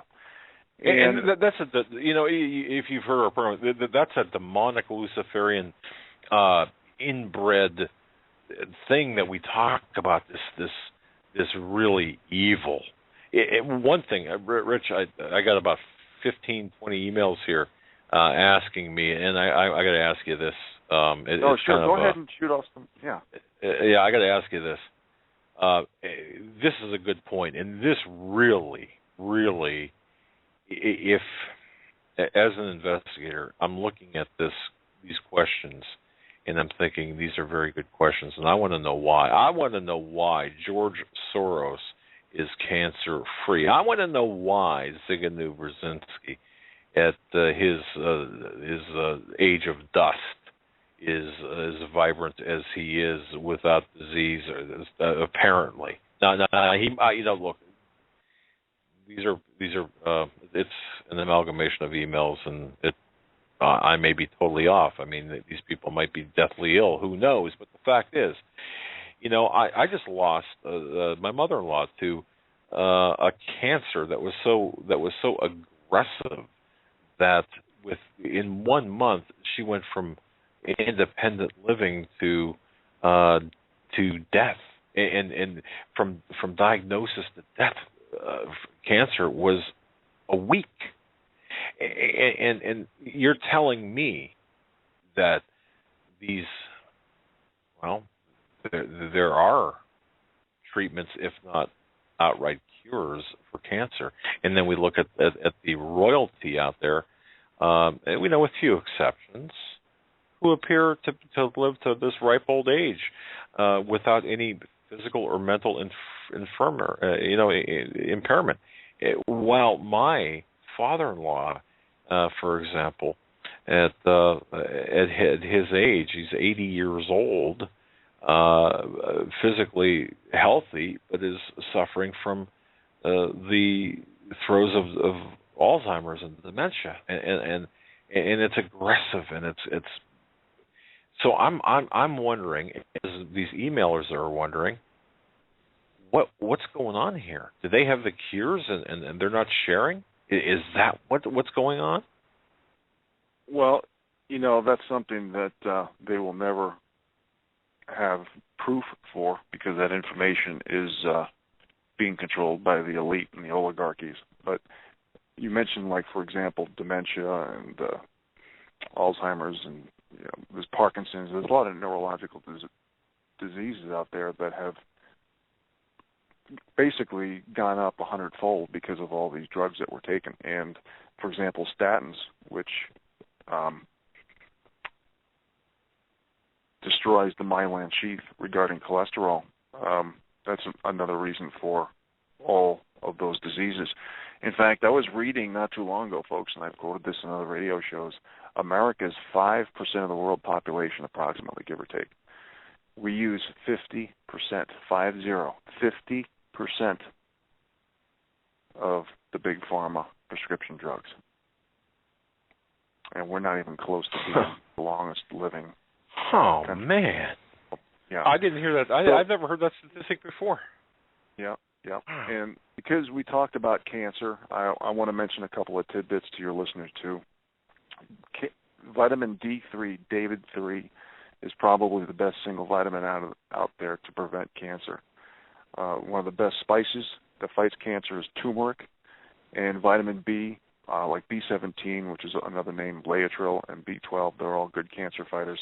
And I have a story in the book. I harvest medicinal plants also, folks. I I harvest a plant. It's a dry mushroom called chaga. It's high in SOD, which is superoxide dismutase, and that's a big cancer tumor fighter as well.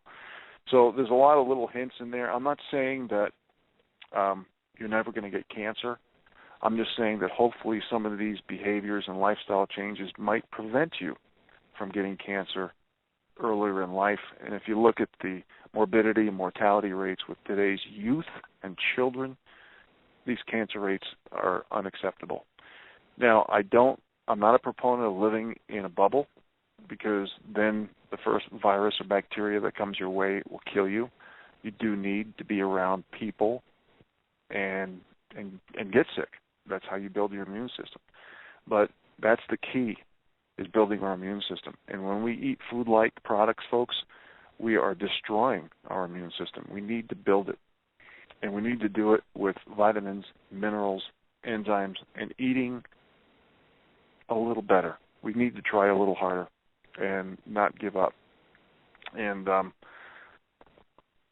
Doug, would you mind if I mention, because it's a little relevant to today's conversation, today's show.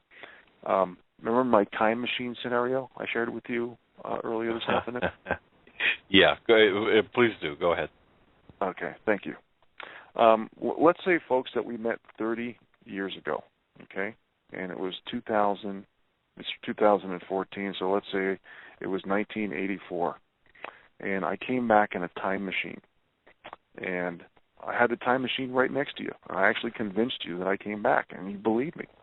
And I would tell you some of these facts and corruptions and manipulations and everything that's happening with our government and big oligarchies. And some facts will include the NDAA, and that we're debating if it's okay to kill Americans with drones without due process of law. Discussions about gun confiscation and torture. The NSA spying on their own people. The IRS targeting conservative people and having other government departments doing the investigation. In other words, letting the fox guard the hen house. How about our Congress publicly saying that we should pass the bill and read what's in it later? Or some people on the left targeting conservative leaders to entrap them by putting child pornography on their computers. Or certain powers that be attacking honest whistleblowers, trying to help America instead of corrupt bankers. We can mention Benghazi. We can mention Fast and Furious. I say I went through step-by-step catastrophes, loss of traditions and culture that would happen by 2014. I would mention our 60-something% divorce rate. And folks, I said that because it's actually 68%. I didn't have the heart to put that in the book. The fact that almost 50% of our babies being born in America are out of wedlock. Or how many kids in their 20s and 30s are still living with their mommy or daddy. And when I say this, maybe it's because of our estranged culture. I should just say mommies. Maybe I would mention our obesity and drug use numbers. I would mention all the corruption in our financial government and oligarchy institutions. Everything that's happened regarding our financial, economic, political, and social strategies, if you will, and agendas. What would you say after I was done talking? You know that you would call me the biggest pessimistic liar in the world, and you'd walk away in disbelief and say that this guy's crazy, even though I just convinced you 5 minutes ago that I came back from time and the time machine was right there. You would say that I was a negative, pessimistic liar. Well, if we continue to make political correctness our God, then all your kids and grandkids will never be free. And we're seeing a lot of these trends happen. Like, for example, wild horses. Let me give you another analogy. Think about this. You're on a mountaintop overlooking a beautiful wild herd of happy and healthy horses. They're running and playing everywhere, eating a well-balanced diet because they have thousands of acres to roam. You see a couple of cowboys trying to chase these horses so they can catch them, use them, and sell them. They are unsuccessful every time, and the horses keep getting away. One day, the cowboys start feeding these horses in one spot for a few months at a time, and then they build a fence. Soon the fences are built more narrow to move the horses in areas where they have less room to breathe, like our cities. before the horses could figure out what has happened, they are pushed into a tiny little area where they are easily loaded into a truck and controlled for the rest of their lives.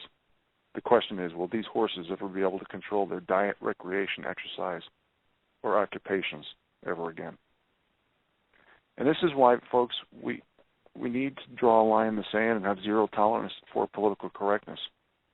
Because we can't, if someone doesn't practice what they preach, are they really a leader? Or do they have another agenda to feather their own nest? And, you know, I put a lot of things in this book that are some people will be afraid to say in a group of 5, and I'm saying them publicly out loud. And I'm not saying this is an end of time. Again, as I mentioned earlier in the show, I hope people are intrigued by a self-sufficient, frugal, off-grid lifestyle, or motivated by outdoor adventures and living with nature, or hopefully something in the book or something I said tonight can create a new template for their lifestyle. But I don't want you to give up on your goals, your dreams, or your health, or especially yourself. But we're not going to do it if 2 things don't happen. We need to have zero tolerance for political correctness, and we need synergy. We need to stop the division. And it's up to you folks living out there who are here in the show. It's up to us. It's up to me. It's up to Doug and Joe. And we have to stop the division, and we need synergy desperately. Because if we don't, again, your kids will be told what to do, how to do it, who to do it with, and possibly even where to live. And don't accept these politically correct buzzwords like equality, fairness, tolerance, accountability, transparency. It's all politically correct buzzwords because they're not practicing what they preach. These are the most intolerant people in the world.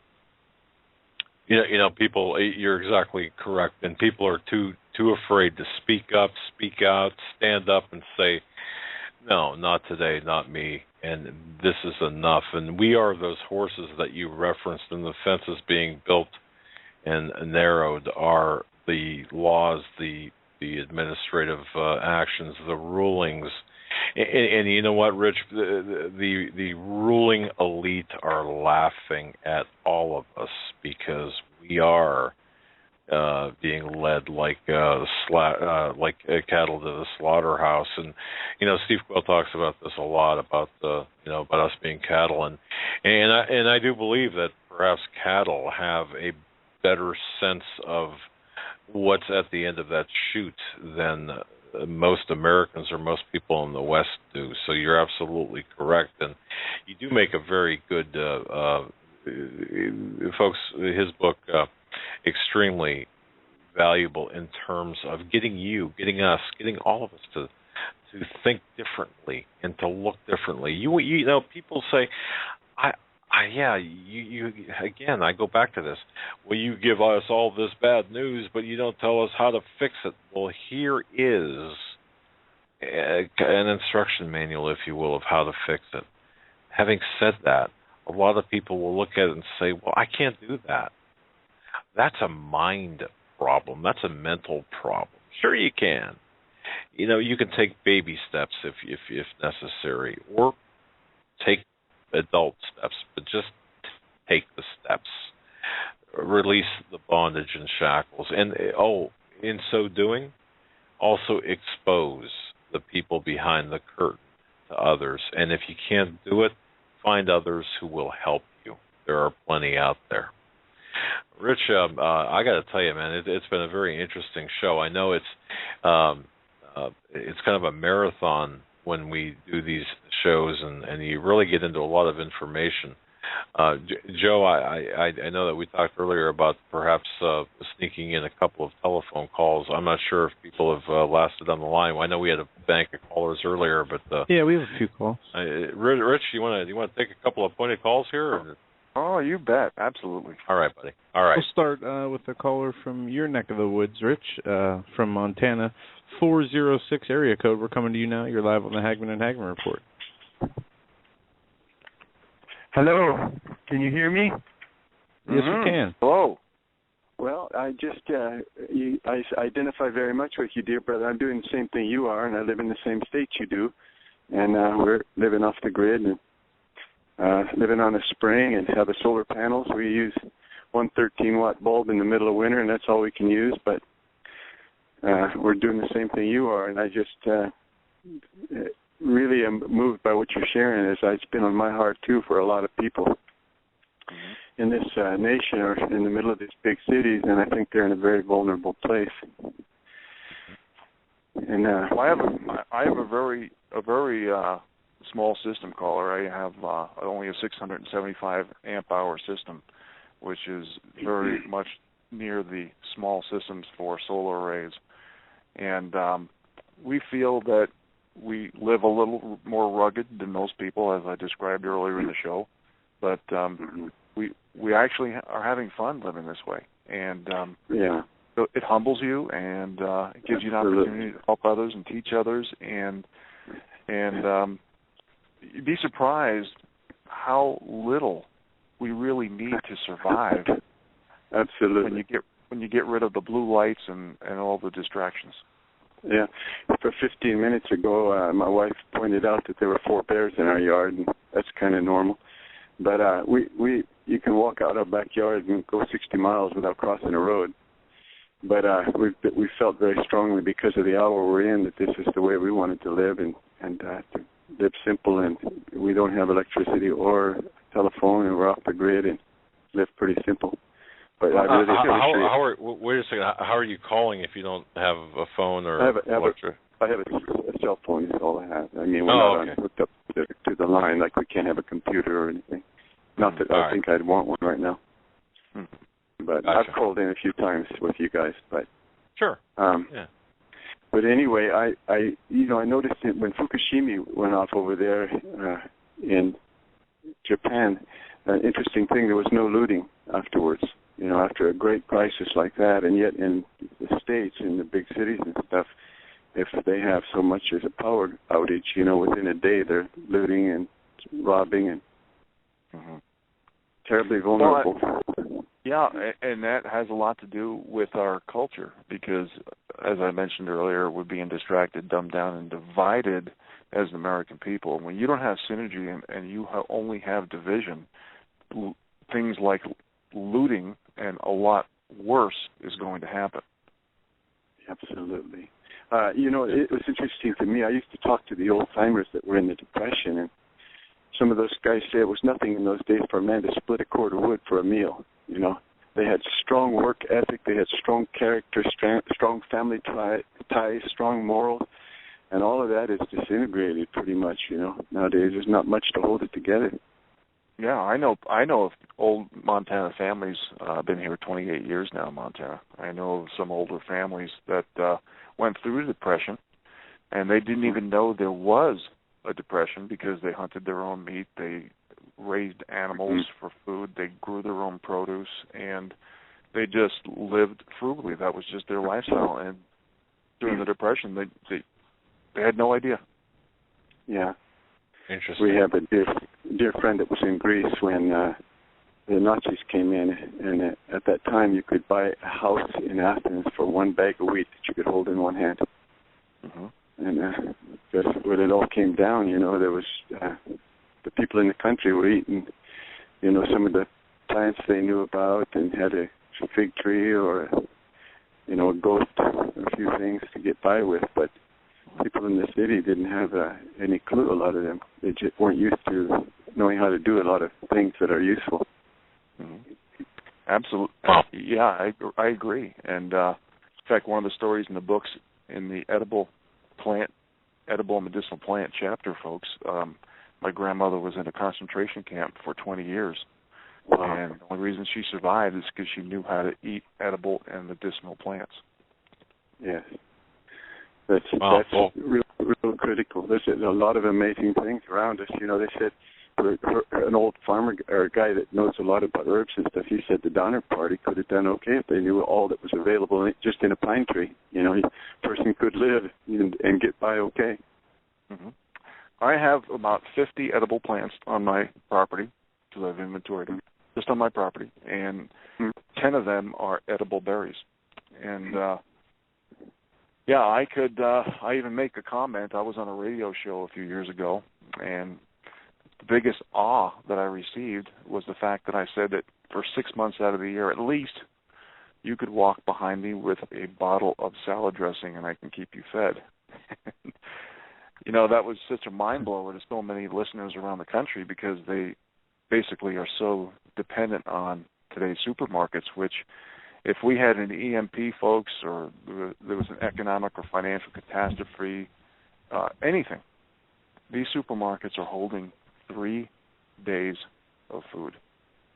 That's right. And again, I'm not trying to scare you. I'm just trying to lay out the facts so we can start thinking a little different, whether it be for preparation, self-sufficiency, foresight, whatever. We need to start regaining those lost skills.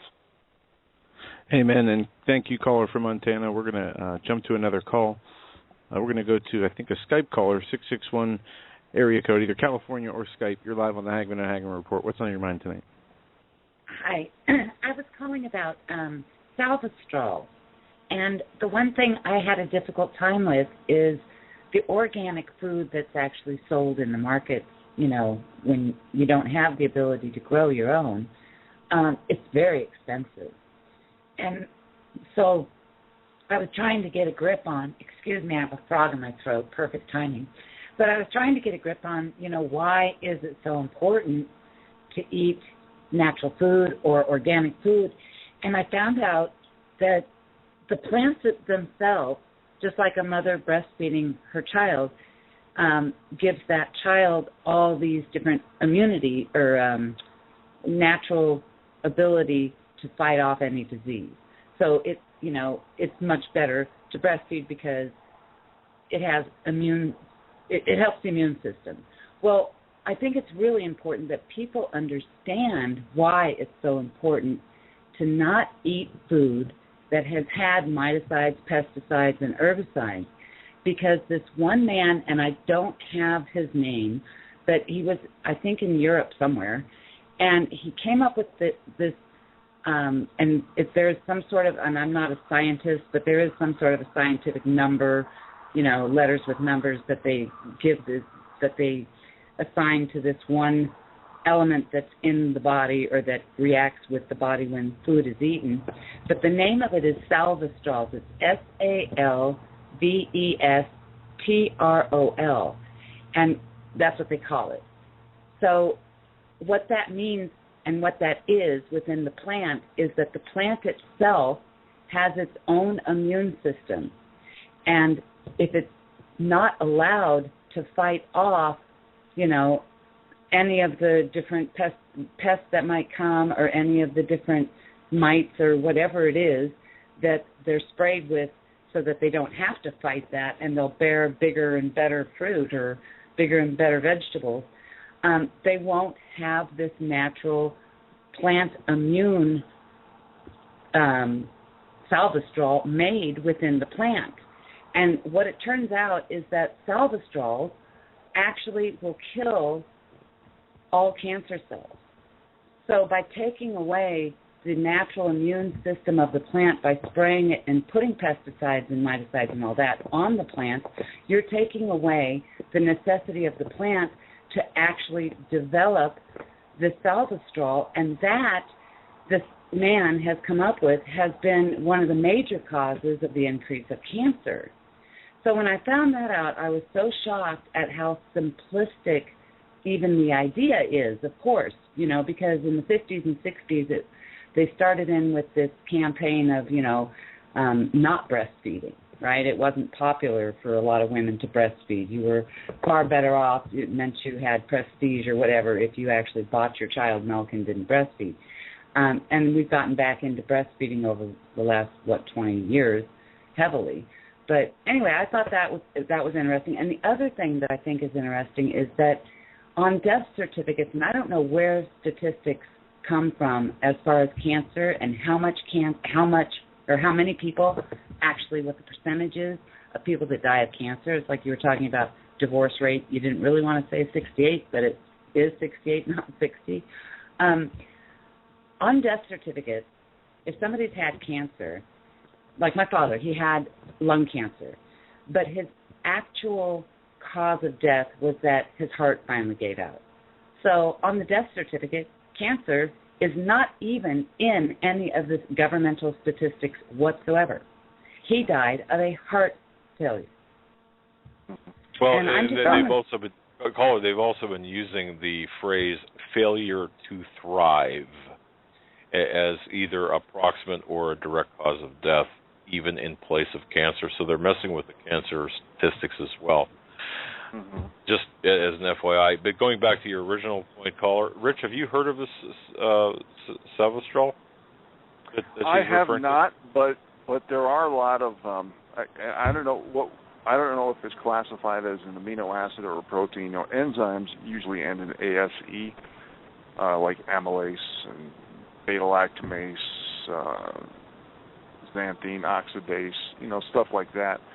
But I think that her point is well taken with the fact that when you destroy everything that's natural in Mother Nature, whether it be minerals, vitamins, especially enzymes, amino acids, proteins, you're destroying the chance or limiting the chance of our bodies creating the homeostasis that it needs from what Mother Nature has created. And when anything is being messed with in vitro, which is in the test tube or in the laboratory or artificial, then that's when you're going to have a lot of problems with our bodies creating digestion, and that's why you have a lot of liver and kidney failures and toxicity. And that's why I'm so big on words like antioxidant, which is a cancer tumor fighter, immune system stimulant, or builder, blood purification. I'm all about building the immune system. And when you take away any product that's in nature's God, that's not man-made, that is natural, you are messing with our body's homeostasis. Now, I want to make it very clear, there's a lot of edible plants that have palatability and toxicity issues. So everything should be taken in moderation, and that's why each individual needs to do their own research. So that being said, there's a reason why Mother Nature provides different plants to come into maturity at different times throughout the spring, summer, and fall. And we need to be aware of that. And I try not to take one thing. Yeah. That's a very interesting point. And I've also heard it said, and I'm not sure exactly where this came from, but for example, the geographical area where some fruits and vegetables are grown, or especially fruits that are indigenous to certain areas, the populations there respond better to those fruits that were grown in that area. In other words, I don't know, let's just say bananas. For example, people who live in areas where bananas are grown respond better to the bananas than somebody who the bananas are not indigenous to the area where they live. It's perhaps an acclimation or some sort of, I don't even know what to call it. But you see where I'm going with that. I mean, it's very specific. But your point about moderation is extremely important. We're up against the actual close of the program. I can't believe that the program went so quickly. Rich, I know that you've been on and you will be on again, USA Prepares, with our good friend Vince Finelli on his radio program. Give a shout out to your upcoming appearances so people can tune in wherever you might be. Well, over the next 2 days, I'm going to be on the John Moore Show tomorrow, and then thelibertyman.com, and I'll be on Vince Finelli's program, USA Prepares, on Friday, and we're going to be talking about alternative energy. And right after that, I'm giving a tour on edible plants for a bunch of folks because they asked about that. And we need to help each of us out. We can't wait for official authorities to do it for us, and I think I gave some pretty good examples why that is the case. Yeah, absolutely. And go out there, folks. Help as many people as you can. Draw that line in the sand. Have zero tolerance for political correctness. We all need to have the same rules, laws, and accountabilities for all on American soil. let's stop suffering from the silence. And God bless you, my friend. Amen. God bless man, you too. Thank you so much, gentlemen. I really appreciate it. It was a great show. Thanks for agreeing to appear on our show. Offgridmontana.com, offgridmontana.com. There you can find information. Grab his book, folks. Again, what an education from the preface, the first part of the book that talks about the why we are where we're at, how we found ourselves here, and where we're headed. And the second half of the book gets into the how to take it all or take part of it. But the book is One New York Man's Journey to Off-Grid Living in Montana. That's One New York Man's Journey to Off-Grid Living in Montana. It has been a blessing to have you on the show, Rich, and we hope to have you again soon. God bless you, and thank you for sharing your time with us tonight. Thank you, Doug and Joe. It's been an honor to be on your show. Well, God bless. Take care. And to all our listeners, whether it be in the United States, worldwide, I just want to say thank you so much for listening. Thank you for tuning in. Thank you for spending your time with us. We know that you've got just a whole host of different shows you could be listening to or different things you could be doing, but we appreciate you spending your time with us. Tomorrow, Nathan Leal, Watchman's Cry. Tomorrow, Nathan Leal, and then Friday, Catherine Austin Fitz. It's going to be a great week, rest of the week. Stay tuned in, and of course, just God bless all of you, and stay safe, and please hit your knees tonight and thank God for what you've got, and pray for your protection, the protection of our country, and the future of our children and their children. Good night.